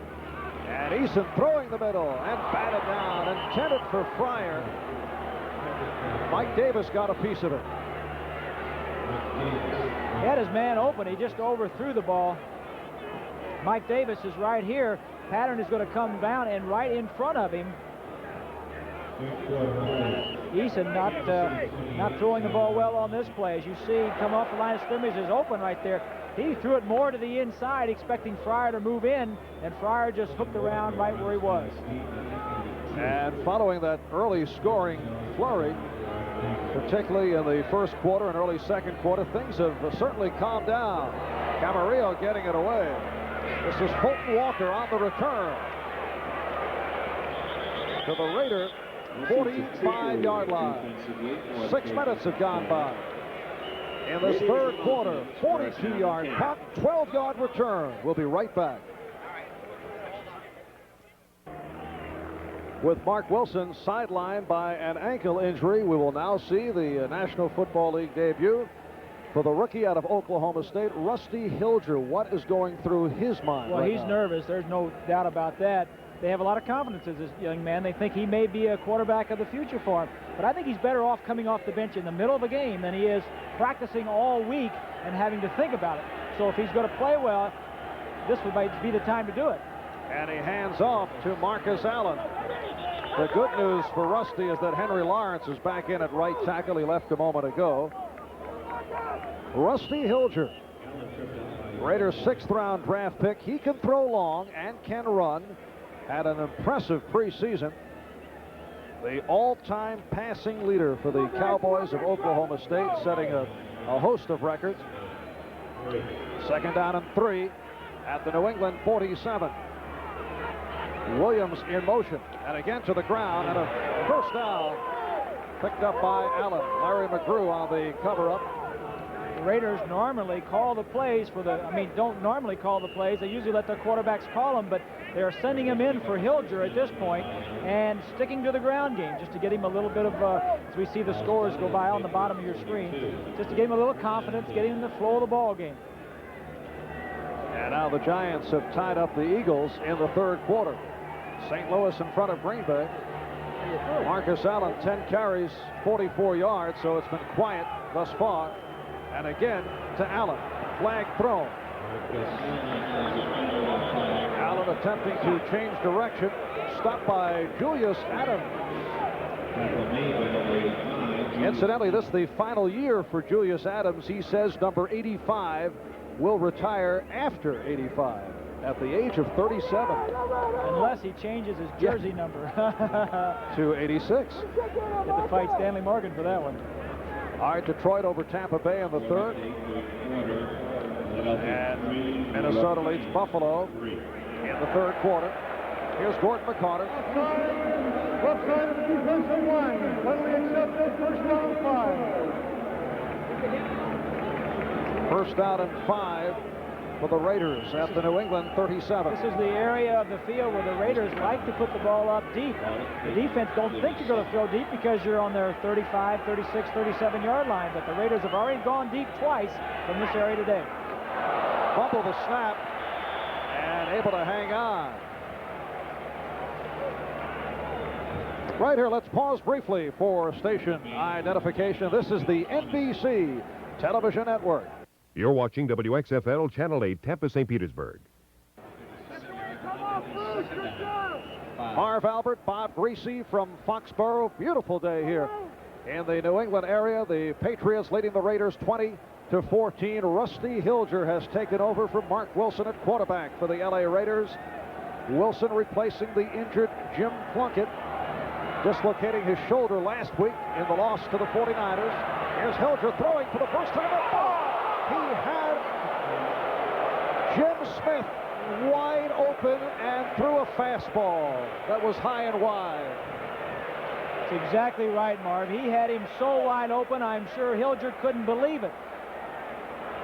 He makes a rookie mistake. He had him so wide open, he tried to drill it in there. He didn't have to do this. You see McGrew blitzing up the middle. All he had to do was put a little bit more air under the ball. It's too flat a throw, wide open. There's not a Patriot around him.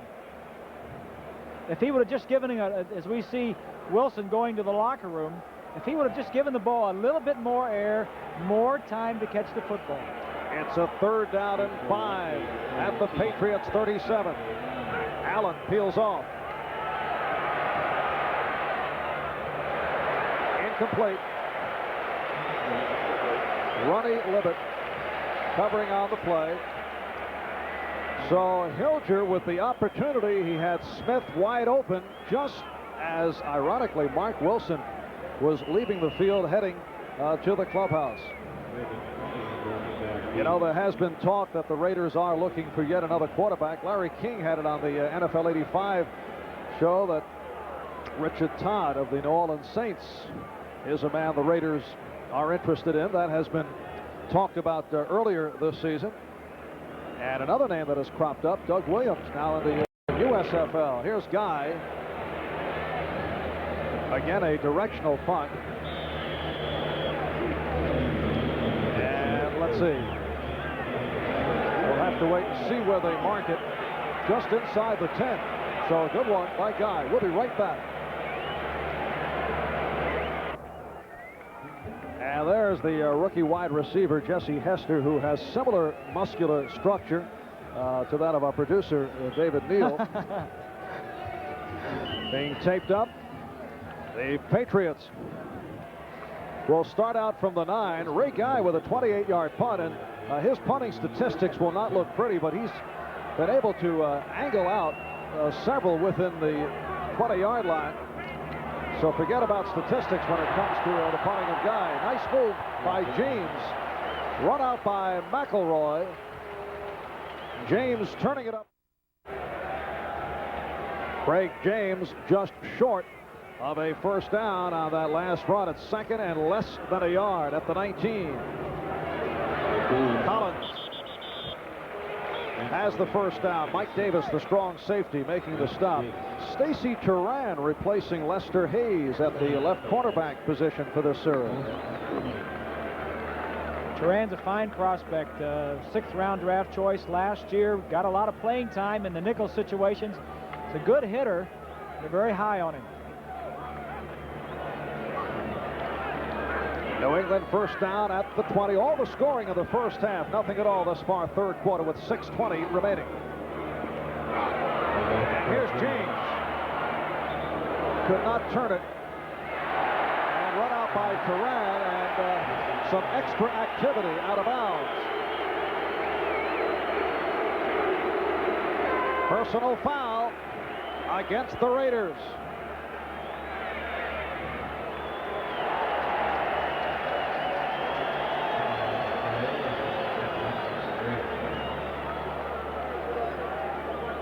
Now Lester Hayes returns.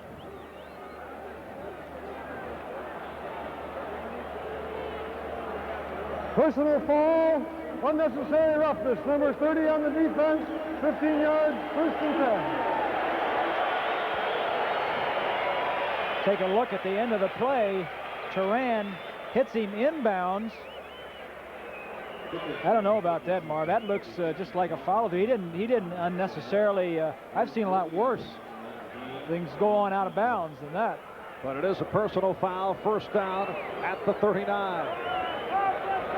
And Eason with time. And let's see what they call it. It was Van Pelt who thought he had it, but no, it is ruled incomplete. Intended for Derek Ramsey. Brad Van Pelt looking for the interception. Brad Van Pelt in his 13th season out of Michigan State. Joined the Raiders last year, 6 weeks into the season following 11 years with the Giants. Dallas and Houston now tied in the third quarter. Zendejas with a 33-yard field goal to tie it. 2nd and 10 from the 39. That's Fryer in motion. The dump pass. Derek Ramsey in a battle with Mike Davis.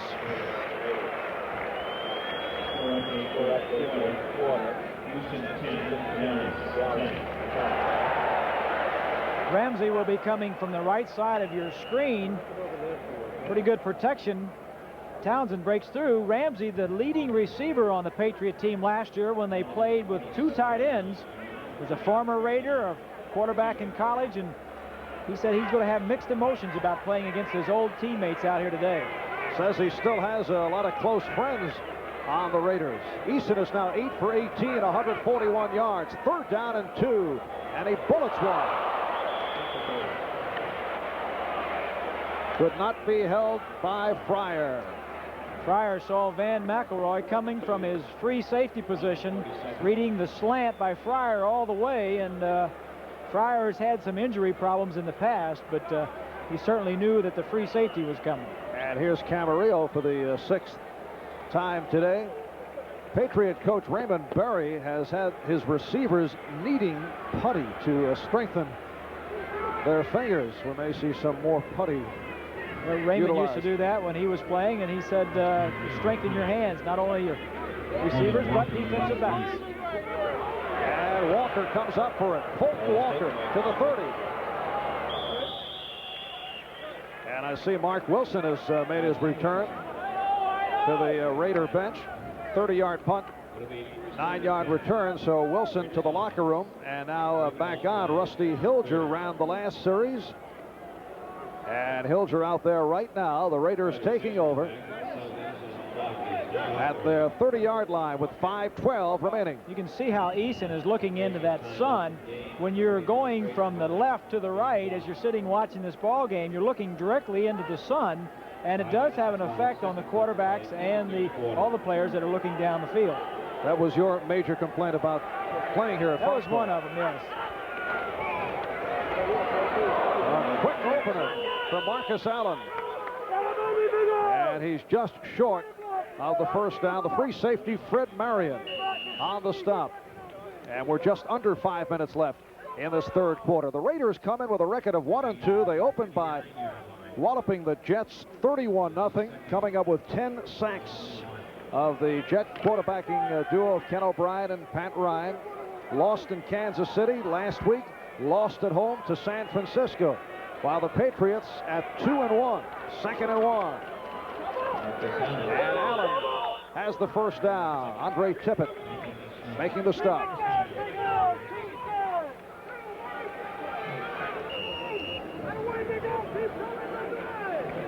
Raiders going to the running game. Henry Lawrence against 77, Ken Sims. Lawrence in a pushing match. Sims loses his balance and is just piled on top of at the bottom of the pile. But Raiders going to the running game with Hilger in the lineup. And a first down from their 44. And again, Hilger to the ground. Allen out to the 48. Setting up a 2nd and 6 again. It is Tippett making the stop. Keep going, oh! And there is Steve Grogan, a man who has not played in some time. It's been a year today, Marv. Took over. Grogan went down on the fourth week of the season, and Eason's been in ever since. Grogan, a man who once started 76 consecutive games. Hilger throwing the middle, and a pretty catch by Allen.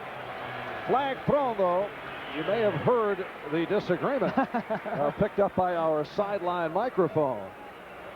It's against the Raiders, so they will bring it back.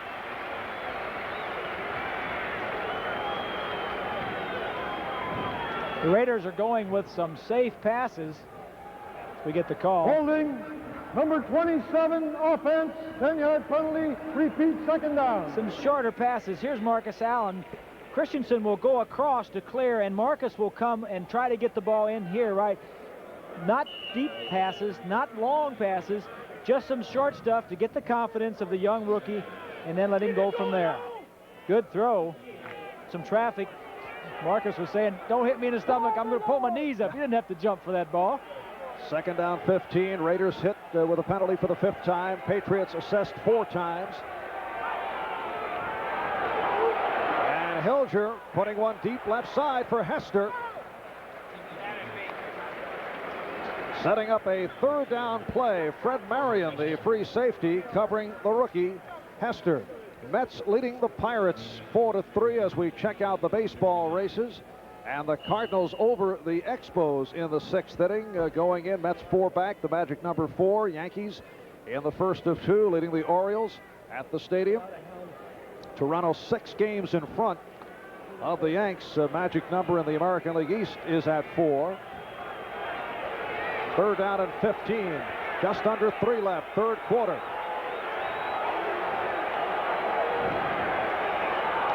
Allen found the opening. Marion making the stop. Allen not able to pick up the first down. And the punting unit will come on for the Raiders. All the scoring in the first half. Nothing at all in this third quarter. The Lippett interception leading to a Franklin 47-yard field goal. Lester Hayes with an interception and a 26-yard return. Raiders led 7-3. It was Eason to Fryer on a 40-yarder. And New England took a 10-7 lead. Wilson to Dokie Williams, 38-yard touchdown pass. Raiders with a 14-10 lead after one. Early second, Franklin hit from 20. And then the snap not handled by the punter Guy. Tippett picked it up and ran it in. And that's where we stand. Fair catch called for by Irving Fryer at the 11. A 42-yard punt. And the Patriots will go to the offense from their 11. Chicago handily over the Washington Redskins in the third quarter after the Skins got off to the early lead. Kansas City doing it to Seattle. Dallas and Houston tied at 10. The Giants now lead the Eagles. Phil Simms to tight end Mark Bavaro to put the Giants on top. St. Louis over Green Bay, 26-7 in the third. Detroit now leads Tampa Bay in the fourth. Eddie Murray has kicked his third field goal. Minnesota leads Buffalo. Getting behind the Patriots with 2 minutes left in this third quarter. Craig James, look out. Loose ball. And the Raiders have scored. Look to be Lyle Alzado.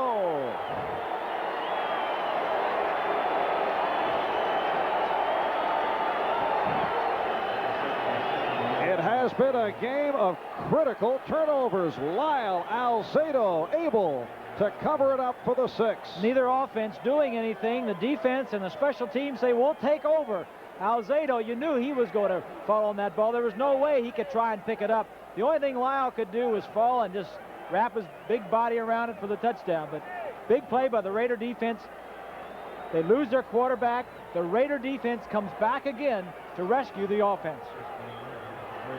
36-year-old Lyle Alzado has tied the game. Here's Barr. And the Raiders now lead by 1. 21-20. Let's check out that play again. The ball carrier, number 32, Craig James. Just a straight handoff. He gets the handoff all right. Right there, looks like, was it Rod Martin? Van Pelt, 91, jerks it loose. Good play by Van Pelt. Rod Martin gets it and is stripped of the ball. I tell you what, it's a brawl down there. Somebody picks it up, they're all go. But it was a good play by Van Pelt because he knew that the tackle was going to be made in the line, and he got a great angle to rip the ball loose, and Alzado got into the end zone probably for what will be his last touchdown of his career. Wait a moment. Huh? Well, he says he's retiring after this year, so... It's only game 4. Huh? Lyle doesn't get around to football very often. So at 21-20, Raider lead. For Lyle Alzado, his first touchdown as a member of the Los Angeles Raiders. He did account for 2 points coming up with a safety for the Raiders. He's just down there now saying, oh, shucks, it was nothing. I don't see why the offense can't score. The end zone is close by. And Rod Martin had a shot at it, as you saw, but he was stripped. Here's Barr, starring the deep man. And starring Case to the 10. 20. And Fulton Walker leading the coverage downfield. So it's been a full day for Fulton in his Raider debut. I'm sure that he didn't expect to play this much coming in, just being picked up this week, but with the injury to Montgomery, he's getting a full dose of special teams work.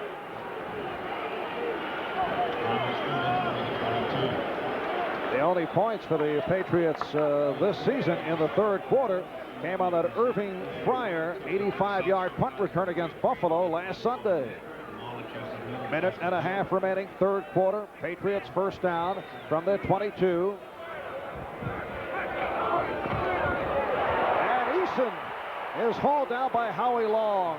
That's the first sack of the day for the Raiders, for Long, his third of the season. We said at the top that the key to the offense, key to the New England Patriots was the offensive line controlling the Raiders and Howie Long and Alzado. They did a pretty good job up to this point, but I think the momentum has switched now where the Raiders are getting after it a little bit better. Howie Long, who grew up in Charleston, Massachusetts, played high school football in Milford, Mass. Patriots took a long look at him his senior year in college and decided not to draft him. Second down, 16. Almost intercepted by Lester Hayes. The pass intended for Stanley Morgan. And Hayes is hurt. They've landed on his hand. Hayes intercepting one earlier and running it in for a touchdown. You know, the Raider defense has really been the backbone of this team down through the years. They've had trouble offensively as their quarterbacks would get injured and come back, and Plunkett would get hurt, and Wilson would come in, and vice versa. But the defense has really been the backbone, which always has stuck together and held this team in there. The offense is sputtering today. The defense puts them ahead. 3rd and 16. Eason out of the shotgun with protection. Collins. Beautiful move by Collins, doing it on Sam Seal. And picks up the first down, an 18-yard play. The Patriots have the big guns if they can just get them the football. Collins and James, Starring, Fryer, Morgan, they've got all kinds of talent. Man-to-man coverage going across. He comes back. Martin left his man for a second, misses the tackle, and now he's going to get upfield and make the first down. Good play by Collins. First down at the 34-yard line. 56 seconds remaining, third quarter.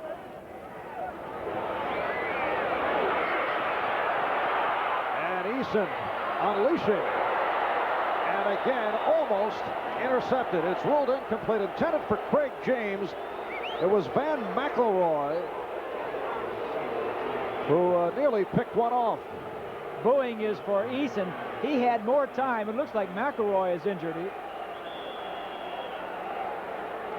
Looks something on the lower leg, but fans booing Eason. Eason had time to throw, but the rush got him a little bit nervous, a little bit excited, and he rushed it.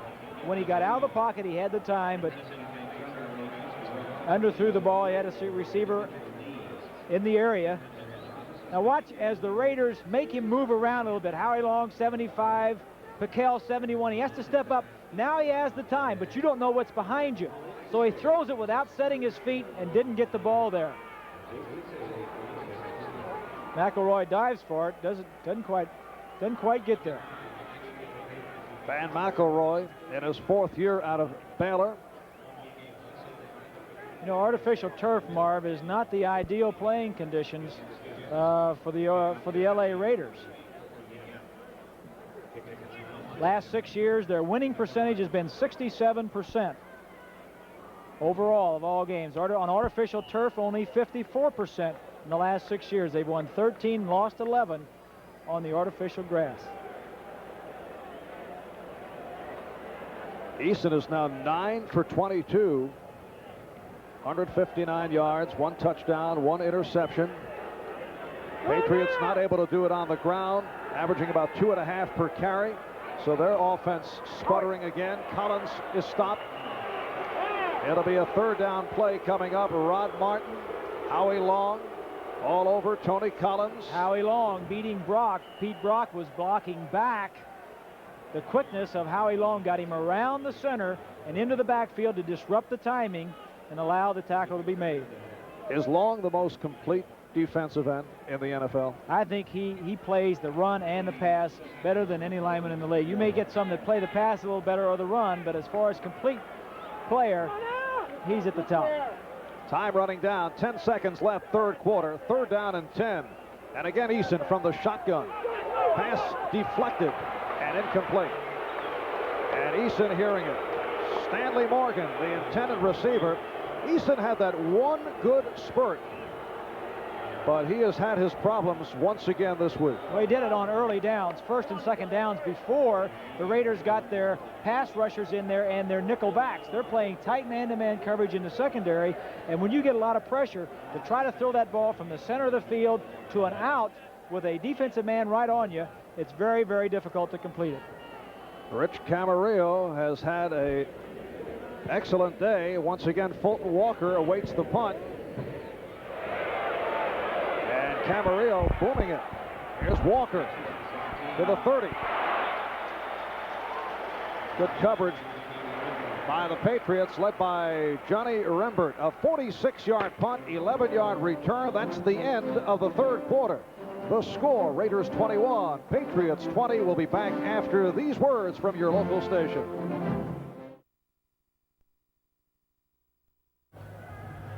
Hi, Bob, is this the Raiders version of the greasy telestrator? Perhaps theirs works. As I hear it going this way, tackle comes around this way. Both guys blitzing. We'll get him for sure. Let's try it. And we're heading to the fourth quarter. Marv Albert, Bob Greasy from Foxborough. As you check out the stats through 3. Total yardage is about the same passing yards. It's a very close game. The turnovers and defense have been the story. Raiders by 1, 21-20. First down for the Raiders from their 30. That's Doki Williams in motion. Here's Allen. Stopped at the line. The strong safety, Roland James, combining with Andre Tippett.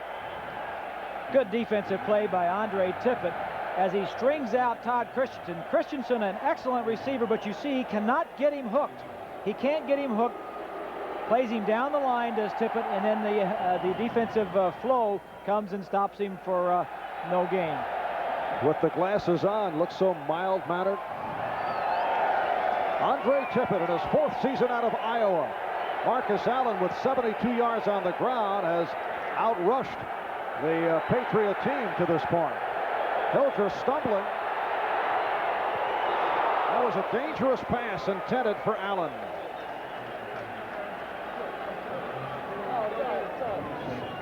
You're right, Marv. It was a very dangerous pass. It started out as a simple pass. The receivers are going to come down and break to the inside. Now, Allen is back here. He's going to come out of the backfield and break to the outside. The problem is Hilger waits too long to throw the football and allows the defensive back to cut it. It should have been thrown right now. He's open, but he waits too long, and now you're talking trouble. Third down and 10. Raiders not doing it in third down situations. 2 for 11. Rusty Hilger 0 for 3 in this his NFL debut.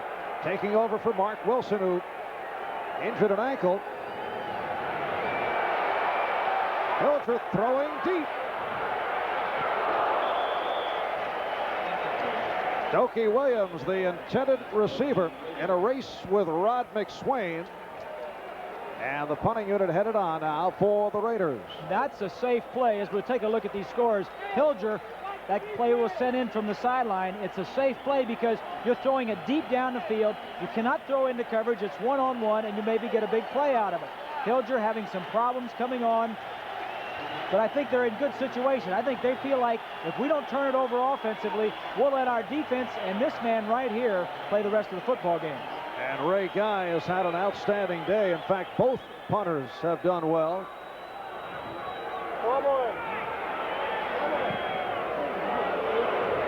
Irving Fryer at a 17. Raiders have done a good job in handcuffing Fryer. Timeout, opening minute. Fourth quarter, and it's the Raiders by 1.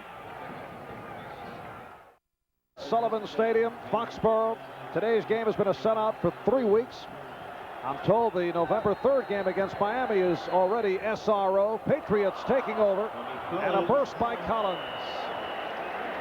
Out near the 30-yard line. 30 seconds gone by, fourth quarter, and the Raiders lead the Patriots 21-20. Lyle Alzado covering up a fumble in the end zone, followed by the extra point kicked by Chris Barr, providing the 1-point lead for the Los Angeles Raiders. Collins picked up 3. Second down and 7.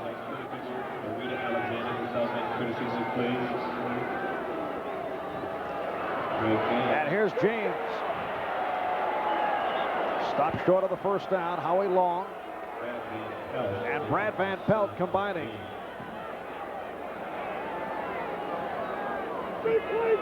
It'll be a third down and 2. Correction, Collins had picked up 8 on that first play from scrimmage on this series, so it is a third down and 2 from the 30.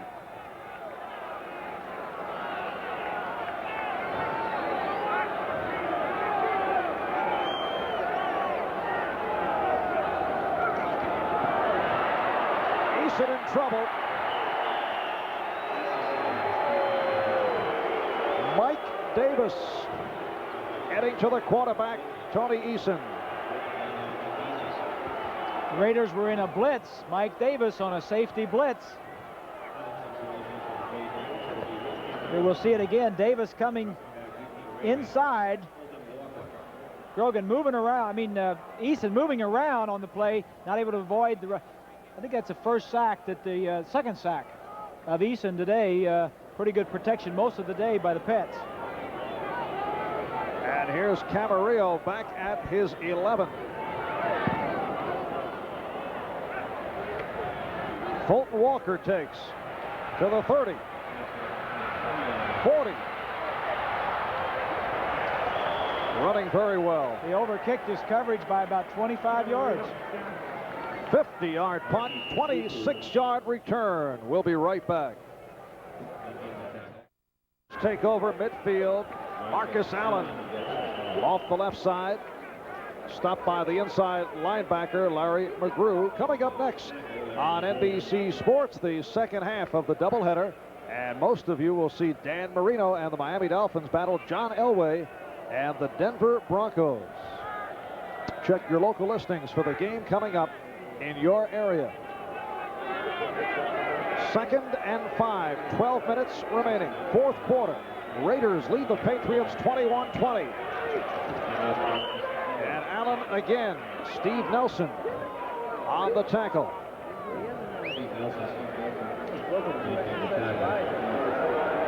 This game got off very quickly in terms of scoring in the first half. Not much happening here in the second half, and look at the last 6 possessions for the Raiders. They're all punts, and they haven't had the ball very many plays in those drives.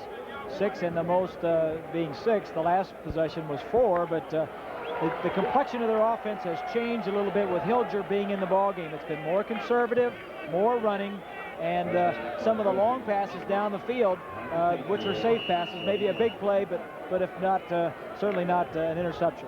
Marcus Allen grinding it out, picked up the first down. 17 carries, 82 yards for Allen. First down at the New England 41.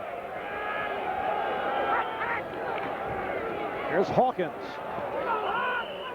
Hawkins to the 38, picked up 3. Ken Sims on the stop. Recapping in the first quarter, the interception by Lippett led to the field goal by Franklin. Then Hayes from 27 yards away on an interception, giving the Raiders the lead. Fryer hooking up with Eason. Patriots by 3. Still first quarter action. It was Dokie Williams on a 38-yard touchdown from Mark Wilson.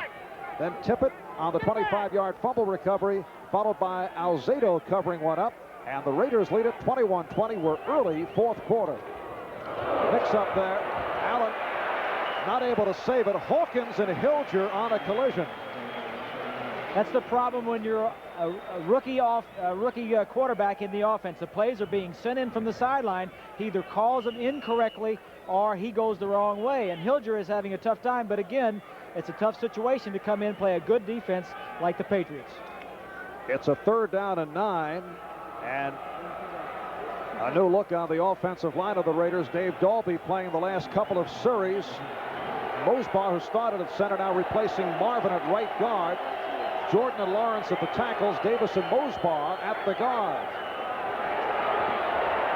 And Hilger nearly put one right in the stomach of Marion, who should have had it. Fred Marion, the free safety, not able to hang on. Hilger now 0 for 5. Take a look at what Hilger is going to do. He's trying to get the ball at tight end. The tight end's going to come down the inside. Allen's going to clear out for him, and then he's going to come back. That is Christensen. Marion will come from the inside. Watch the tight end. Now watch Marion come right up inside of him, almost pick the football off. And here is Ray Guy now from his 45-yard line. Angling to the right.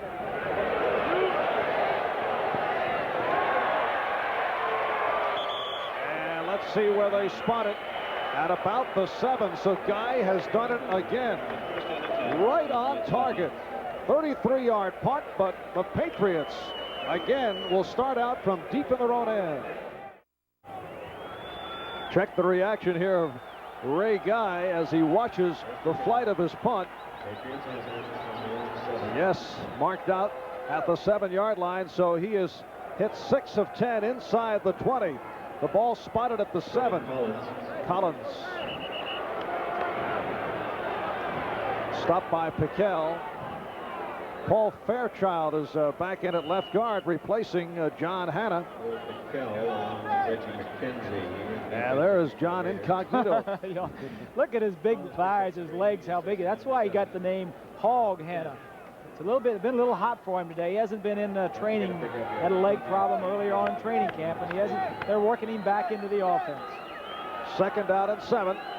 The ball at the New England 10.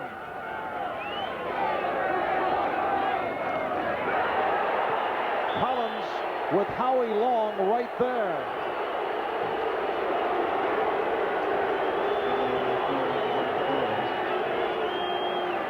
Howie Long from the left side of your screen slants to the inside. Moore, the offensive tackle, thought he was going straight. Howie Long says, I'm going inside. Does an little Olay, left arm over into the backfield.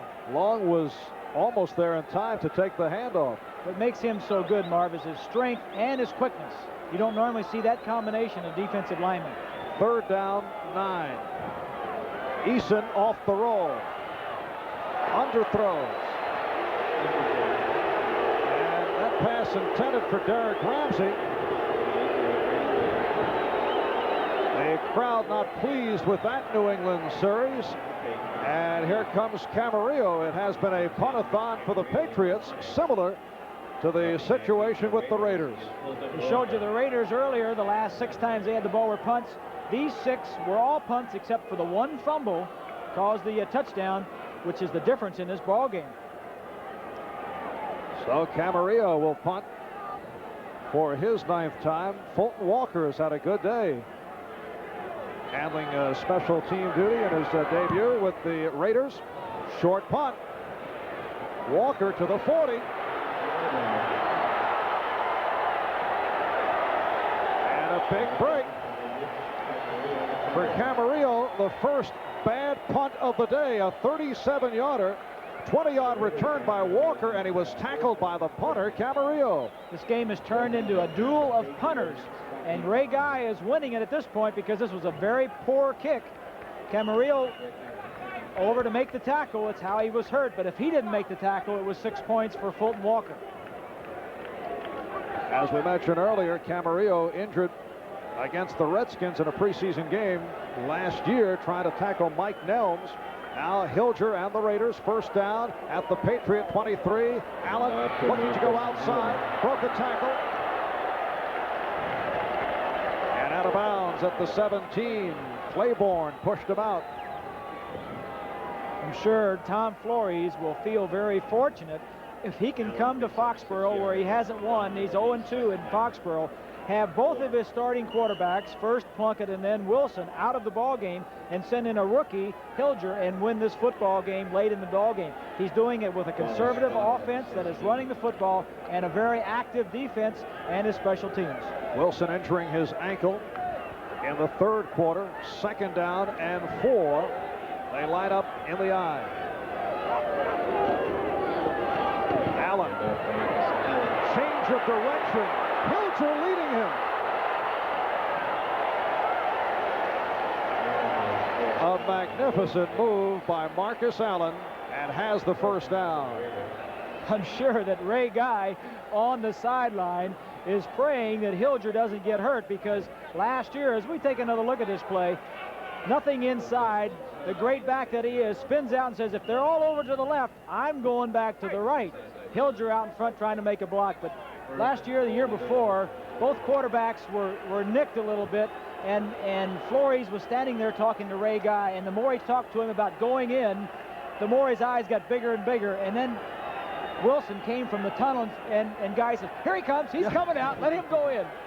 First and goal from the 9. Frank Hawkins, the ball carrier. Marcus Allen from time to time has complained that he does not handle the ball enough. I don't think there are any complaints today. It's been all Marcus Allen. 20 carries, 93 yards. Giants and Eagles now tied at 10. In the fourth quarter, St. Louis continues to pile it up, leading Green Bay 33-14. Minnesota and Buffalo now tied at 20. Second and goal from the 6.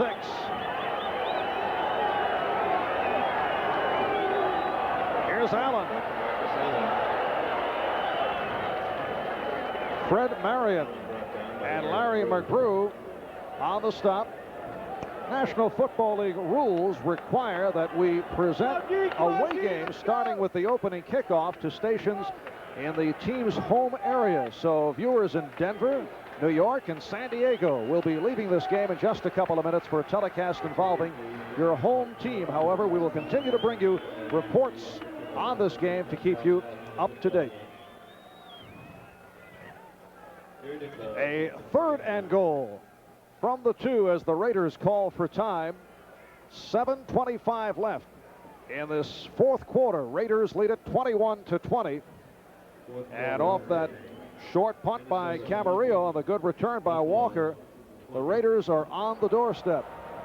Coming up next on NBC Sports, the second half of the doubleheader, you will see either Miami playing the Denver Broncos in Denver, Jets in Indianapolis, or the Cleveland Browns and the San Diego Chargers. That'll be the second half of the doubleheader right here on NBC Sports.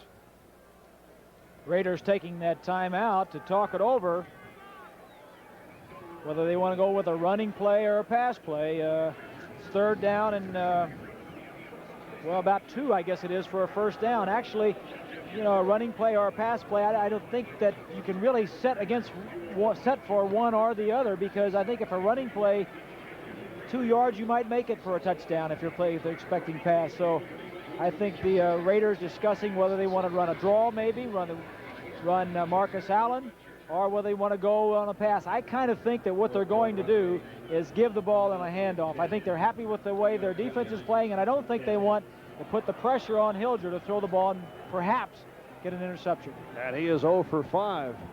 So that would be the... It's a pretty tough way to break into the league. There he is. Rusty Hilger out of Oklahoma State, a 6th round draft.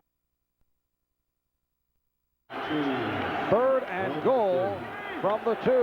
Raiders have not done it in third down situations. And here is Hilger directing traffic. And let's see. Touchdown! Todd Christensen able to catch it back of the end zone, and the Raiders do gamble and succeed with the big play. Hilger's first NFL completion, and it's for a score. Well, they got him outside the pocket, Marv, where he wouldn't have to take the heat of the rush, and also where he could get outside and see a little bit. No reading to do on that one. He got outside and barely got the ball in there. Kind of short-armed it, but still a touchdown. Now, the conservative call is not to do it like that, as you were indicating, Bob. But that's a typical Raider play. And Barr with the extra point. So the Raiders now lead it 28-20. Good fake up the middle, holds the linebacker, McGrew. Then he rolls out, throws the ball into the end zone, barely, see if he makes the catch. Got his hands, it looks like he did. We couldn't see the actual catch, but it looks like he had his hands underneath it. Todd Christensen taking bows from all of his teammates on the sideline. His second touchdown of the season, 5 receptions, 41 yards. Todd Christensen giving the Raiders an 8-point lead with 7:18 left in this fourth quarter. And you know, prior to this touchdown, the last offensive score was back early in the second quarter on a 20-yard field goal by Tony Franklin. New York Giants 10 and Philadelphia 10. Well, coming into the ball game, both offenses had been struggling and the defenses had been playing well. I'm sure he's breathing a lot easier, knowing that the team is in good shape offensively as far as points on the board. Now the defense, which has been their strength, can go out and Wait a win the ball minute. game. Do you believe that? Huh? Sure. From a team point of view. But perhaps he's worried about his job. No, I don't think he's worried about his job. Not at all. Hilger hasn't completed that many passes. It's been very conservative. I think that this will certainly go a long way in Hilger's career and development. But I don't think he's got any concern about who's starting next week if he's healthy. This is Starring. Wallop back at the 10. Excellent coverage, led by the former Boston College standout, Steve Strahan. Mets leading the Pirates 6-4 in the ninth inning, while the Cardinals and the Expos are now tied at 5 in the ninth. Well, the Yankees over the Orioles 4-0. And this is the story coming into today. So the Yanks are now 5.5 back. And in the West, California and Kansas City coming even, both losing the last couple of days. Eason off the roll, almost picked off, but a flag throw. That went through the hands of Stacy Turan.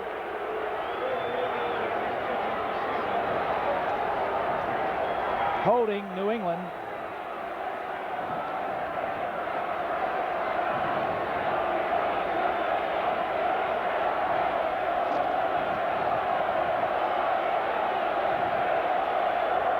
Holding, number 61, offense.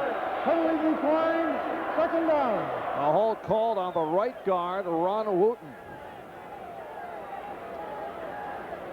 You know, the Patriots have accounted for only 16 yards their last 17 offensive plays. And that's the man that has to do something right there. The catalyst, the man that gets it going. You can have good weapons around you, but he's the catalyst that's got to do something to create some activity. Out of the shotgun.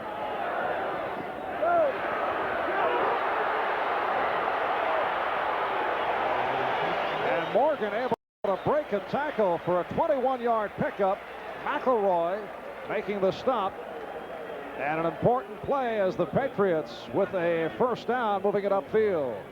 Take a look as the defensive line crossed. Howie Long runs past him. Now this is what you have, tight man-to-man coverage everywhere. If you break the tackle of the guy that's covering you, there's no one else around.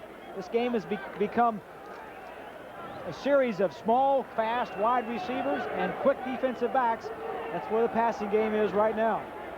Patriots first down from their 30. 6:15 to go, fourth quarter. And Eason throws, and again, Turan should have had the interception. Intended for Fryer. He forced that ball, Marv. He should have never thrown it. There was nothing else available. He was getting some heat in the pocket, so he went ahead and threw it anyway. Now, you can't do that. You either have to take off running or throw it away. Crowd is chanting for Steve Grogan. Grogan, as we mentioned earlier, has not played in 16 games since the third game of last year against Seattle, when Eason replaced him and then sparked a come-from-behind victory. 2nd and 10 from the 30.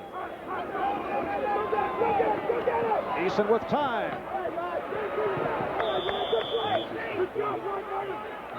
Craig James to the 35-yard line. Rod Martin on the stop. We're told that John Hanna came into today's game suffering from the flu, so he has been shuffled in and out of the lineup with Paul Fairchild coming on. Right now it's Brock at center, Wooten, Fairchild at the guards, Moore and Holloway at the tackles. 3rd down and 4.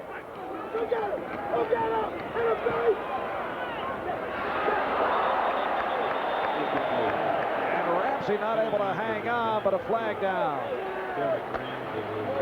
Holding on the offense.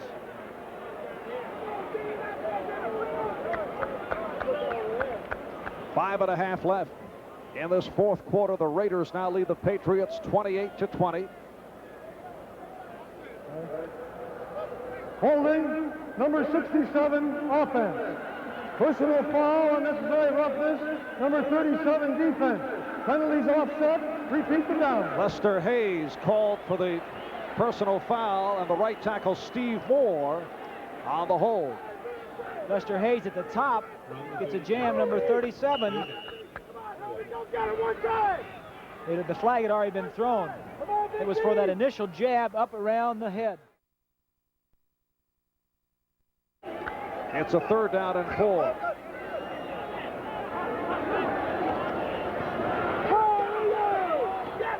And this time it is picked off. Sam Seal,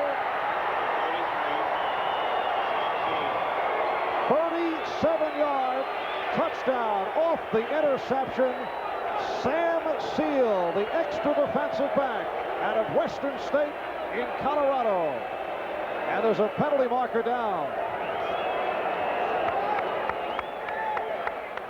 That may relate to the celebration of the end zone.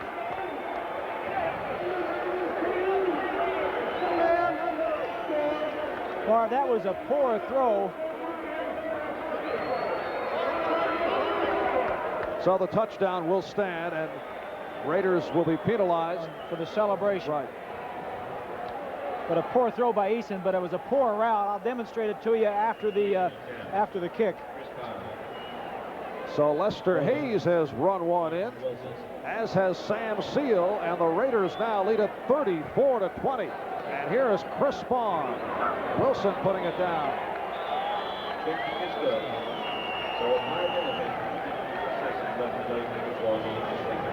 Just aggressive defense. Take a look right here. Here's Sam Seal. Now the receiver right here is going to come out and break to the outside. This receiver is going to break to the inside, but they collide. Both of them run into each other, and Seal is the only one that has vision on the ball. Watch him. They cross. Poor pattern right there. They're all mixed up. Eason tries to throw the ball the best he can. Seal sees it all the way, steps in, but there was poor timing in the route to run the pattern. It's when you have an offense like that, it's not all on the quarterback. He threw a bad pass and shouldn't have thrown it, but the routes weren't crisp, and they didn't run it the way they were supposed to. Second interception thrown by Eason. Both run back for touchdowns. That makes 7 on the season. He was intercepted only 8 times all of last year. He's been ineffective now for 3 straight games. Do you go to the veteran Steve Grogan next week? Well, there's no doubt that Eason has been erratic. I mean, I think it all started against the Bears. We said earlier, Bears very aggressive, maybe have knocked him around a little bit. They do a lot of blitzing, a lot of different stunts, and he may have lost some confidence. But he's your quarterback of the future. There's no doubt that Eason played very well last year, and he will regain that form this year. But he's in a slump right now, and is he going to come out of it today? Obviously not. I would go and put in Grogan and see what he can do. 11 for 28 for Eason, 184 yards, 1 touchdown, and the 2 interceptions. 5:24 left in this fourth quarter, and the Raiders lead the Patriots by the score of 35-20. Chris Barr in his 10th season out of Penn State with the kickoff. And it's Jones, one of the up men, out across the 35-yard line. Cedric Jones with a 20-yard return. Stopped by Steve Strahan, the product of Boston College. Right here, let's pause for station identification. This is the NBC Television Network. You're watching WXFL Channel 8, Tampa, St. Petersburg. Marv Albert, Bob Greasy from Sullivan Stadium in Foxborough. The Raiders with a 35-20 lead on the Patriots. Tony Eason remaining at the helm as the Patriots go first down from their 36-yard line. Out of the shotgun. Irving Fryer across the 40. I really feel that Raymond Berry should go ahead and put Grogan in. Eason is He is scarred from this game. He is not playing that well, and the only thing that's going to happen is it's going to get worse before it gets better. Here's Collins. Has the first down across midfield. 11-yard pass play. Rod Martin on the tackle. Patriots in the hurry-up offense. We're under 5 minutes remaining in the fourth quarter. Now Eason going deeper, deflected, and incomplete. Hayes diving for it. Morgan, the intended receiver. Like McElroy hurt himself diving for that football. Both he and Hayes driving for it, jammed a finger or something. It's Davis, 36. And the Battle of Texas. Danny White has thrown his second touchdown, and he's put the Cowboys up 17-10. Giants and Eagles now at overtime, tied at 10. Tom Flores and his Los Angeles Raiders with a 35-20 lead on the New England Patriots. Raiders looking to even up their record at 2-2. James. So the quick handoff to Craig James, and he rips off 22 yards.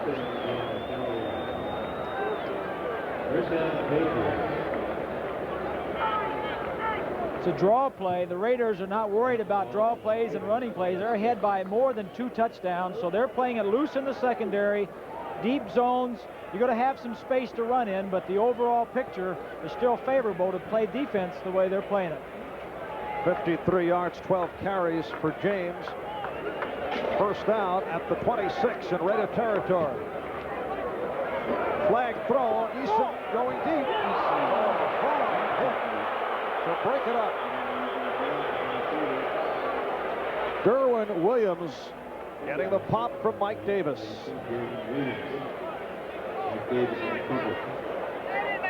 And let's see what this flag is all about. I believe it's offsides on the Raiders, Marv. The tackle's setting off the line. 99. Setting off the line. 89. Guy belongs in Arizona. Offside, number 99 defense. 5-yard penalty, first down 5. That is Sean Jones. Called on the offside. There he is, number 99. Hey, Jack, don't let him sit in the backfield. And there's a final. Kansas City defeating Seattle 28-7. Jack, he's in the backfield. First and 5. Eason chased by Piquel, throws a bouncer. And that'll be intentional grounding. Intentional grounding. Let's see if Cedric Jones plays it on the short hump. Well, you know, they're calling more of this year than I've ever seen before, and the definition of intentional grounding is if the ball is thrown away with the specific purpose to avert a loss, okay? Now, I think that was a pretty good call because he threw it straight into the ground. Even though there was a receiver in the area, he threw it straight into the ground. He should have threw it a little bit closer. Of course, he probably was thinking that if he threw it any closer, he might get picked off. Back to the scoreboard. That's the final. The Chicago Bears continue to roll, walloping Washington. St. Louis leading Green Bay in the fourth quarter, 43-21. Washington 10. Second and 15. And Eason trying to duck under, mix up. Not a pretty picture for the Patriots. And not a pretty picture for Eason. I don't think that he needs to be put through this. I think the ball game is out of reach. He is having a bad day. Grogan can come in and maybe spark the team a little bit. I'd still start Eason the next week and the next week because he's your meal ticket. But you can get scarred from things like this. And Eason again in trouble. And again throws the one-hopper. Dave stalls with the big rush that time. The thing that's going on here, Marv, is all these people that are here in the stadium, a lot of them are booing him, and he's got to remember these things. The next time when he does come back and he is playing better, if he does complete 9 out of 10, or he's going to say, well, they got to boo. You know, you have long memories in these types of situations, and you got a quarterback on the sideline who is a good quarterback. Grogan can play. He's well rested. you know, I think it's just a judgment call by Raymond Berry, and he wants to stay with him. Raymond Berry will certainly be hearing the question at the post-game news conference. This is interesting. I think it's a little bit early in the season to be giving up your hat. They knew they'd get on camera. 3:37 remaining, fourth quarter. And a timeout has been called. The Raiders lead it 35-20. Next week, the Los Angeles Raiders will be home for Kansas City, looking to avenge the loss of 2 weeks ago. Then it's New Orleans. They travel to Cleveland. And that'll be one of their favorite locations. They stopped in Cleveland on the way to New England. Because of the Hurricane Gloria, they stopped on Friday, spent Friday night at the airport, worked out at the stadium there, and then came on. But just getting a quick view of what it's going to be like in Cleveland in a couple of weeks. And next Sunday, the Patriots will play the Browns in Cleveland, then back home for Buffalo. The Jets on to Tampa Bay, and home for Miami. It's a big win for the Raiders, Marv. You know, we said they've lost their last two. They were on the road. They've never won up here in Foxborough. They lost their quarterback last week. Wilson was starting for the first time. Wilson goes down in the middle of the game, and now they have a rookie in the lineup, and they still come back and win the football game convincingly by 15 points, and it's their defense. It always comes to the rescue of their offense, and if this is a game they really needed to win. Defense and a solid performance by Marcus Allen and Todd Christensen. And Fulton Walker did a good job. And Eason throwing on the run. See, it's just getting worse for Tony Eason. Jeff Barnes able to pick it off. There are times when you have to admit that the game is over and admit a loss.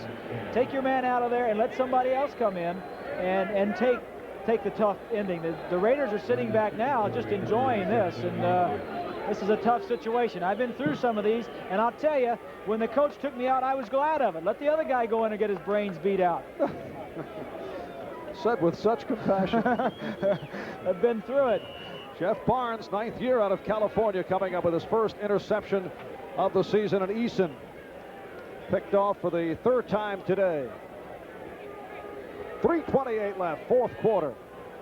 And the Raiders first down from their 17-yard line. Eric Jensen now in the backfield.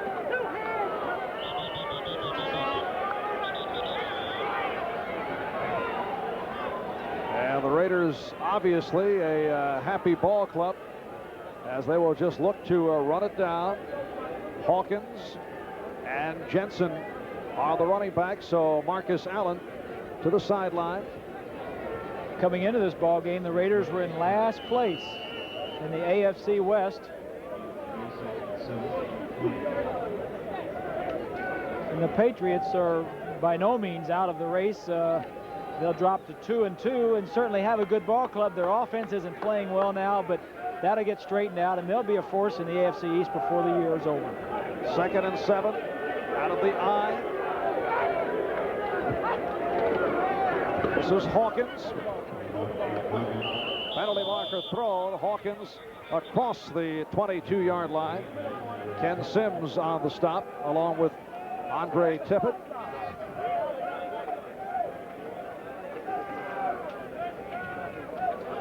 And it is against New England.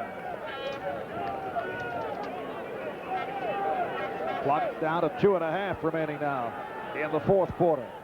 Illegal use of hands. Number 55 defense. 5-yard penalty. Automatic first down. Don Blackman, the outside linebacker, hit with the penalty and the automatic first down. You know, Marv, last night I had a nice conversation with Tom Flores, and we were talking about different things, and he said, you know, quarterback is the toughest position to judge. Going into the draft, drafting out of college, and then also once you have him on your team. You know, we were talking about Mark Wilson and the problems that he's had, and Plunkett, and I think Hildry, he was talking about Hildry also, and he said you can figure other positions a little easier, but quarterback, there's so many things involved. You can see if he has a strong arm and if he's intelligent, but does he have that competitiveness? Does he have the heart for it? And I think you're seeing examples on both sides of the field here judging quarterbacks. And there's the 2-minute warning. We'll take this timeout back after these words. A deal. We mentioned the names such as Richard Todd and Doug Williams. Perhaps there is some interest there. Well, I think the work that Hildry has had in this ball game today will help him. He got a lot of playing time in the preseason, but having been in this ball game today under real conditions will help him if he does play next week and start. But I think that the Raiders, if depending on the severity of Wilson's ankle injury, I don't think he'll be able to play next week, but depending on the severity of it, may go outside and look for a quarterback. All right, Rusty Hildry did come up with the big play, tossing the short touchdown to Todd Christensen for his first NFL completion. He is 1 for 6 overall. 2nd down and 6 at the 33. Raiders just running out the clock. 2 minutes remaining in this 4th quarter. Here's Hawkins picking his way. Good second effort. And he is stopped. Well, picked up the 1st down. They mark it. 1st down for the Raiders. Frank Hawkins in his 5th season out of Nevada Reno.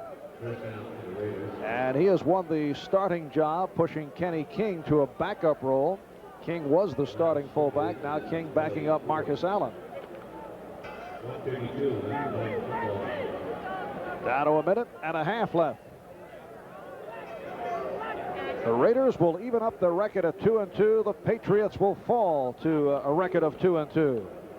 This time it is Jensen, Derek Jensen, a special teams spark plug in his 7th year out of Texas Arlington. Dallas just getting by Houston. Houston's playing a lot better. And the Giants over the Eagles in overtime. So the Giants now 3-1. Minnesota over Buffalo 27-20. So a string of close games. We're down to 45 seconds remaining here. 2nd down and 7.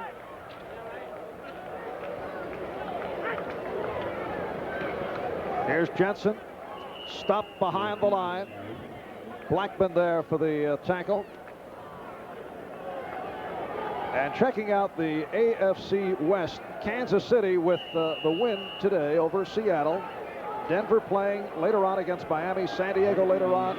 Seattle with a defeat, now 2-2. And the Raiders going on to the victory here with a record of 2-2. Time has run out on the New England Patriots. So the Raiders with a bounce-back victory following the clobbering at the hands of the 49ers last week have turned it to defeat the Patriots by the score of 35-20. We'll be back in just a moment.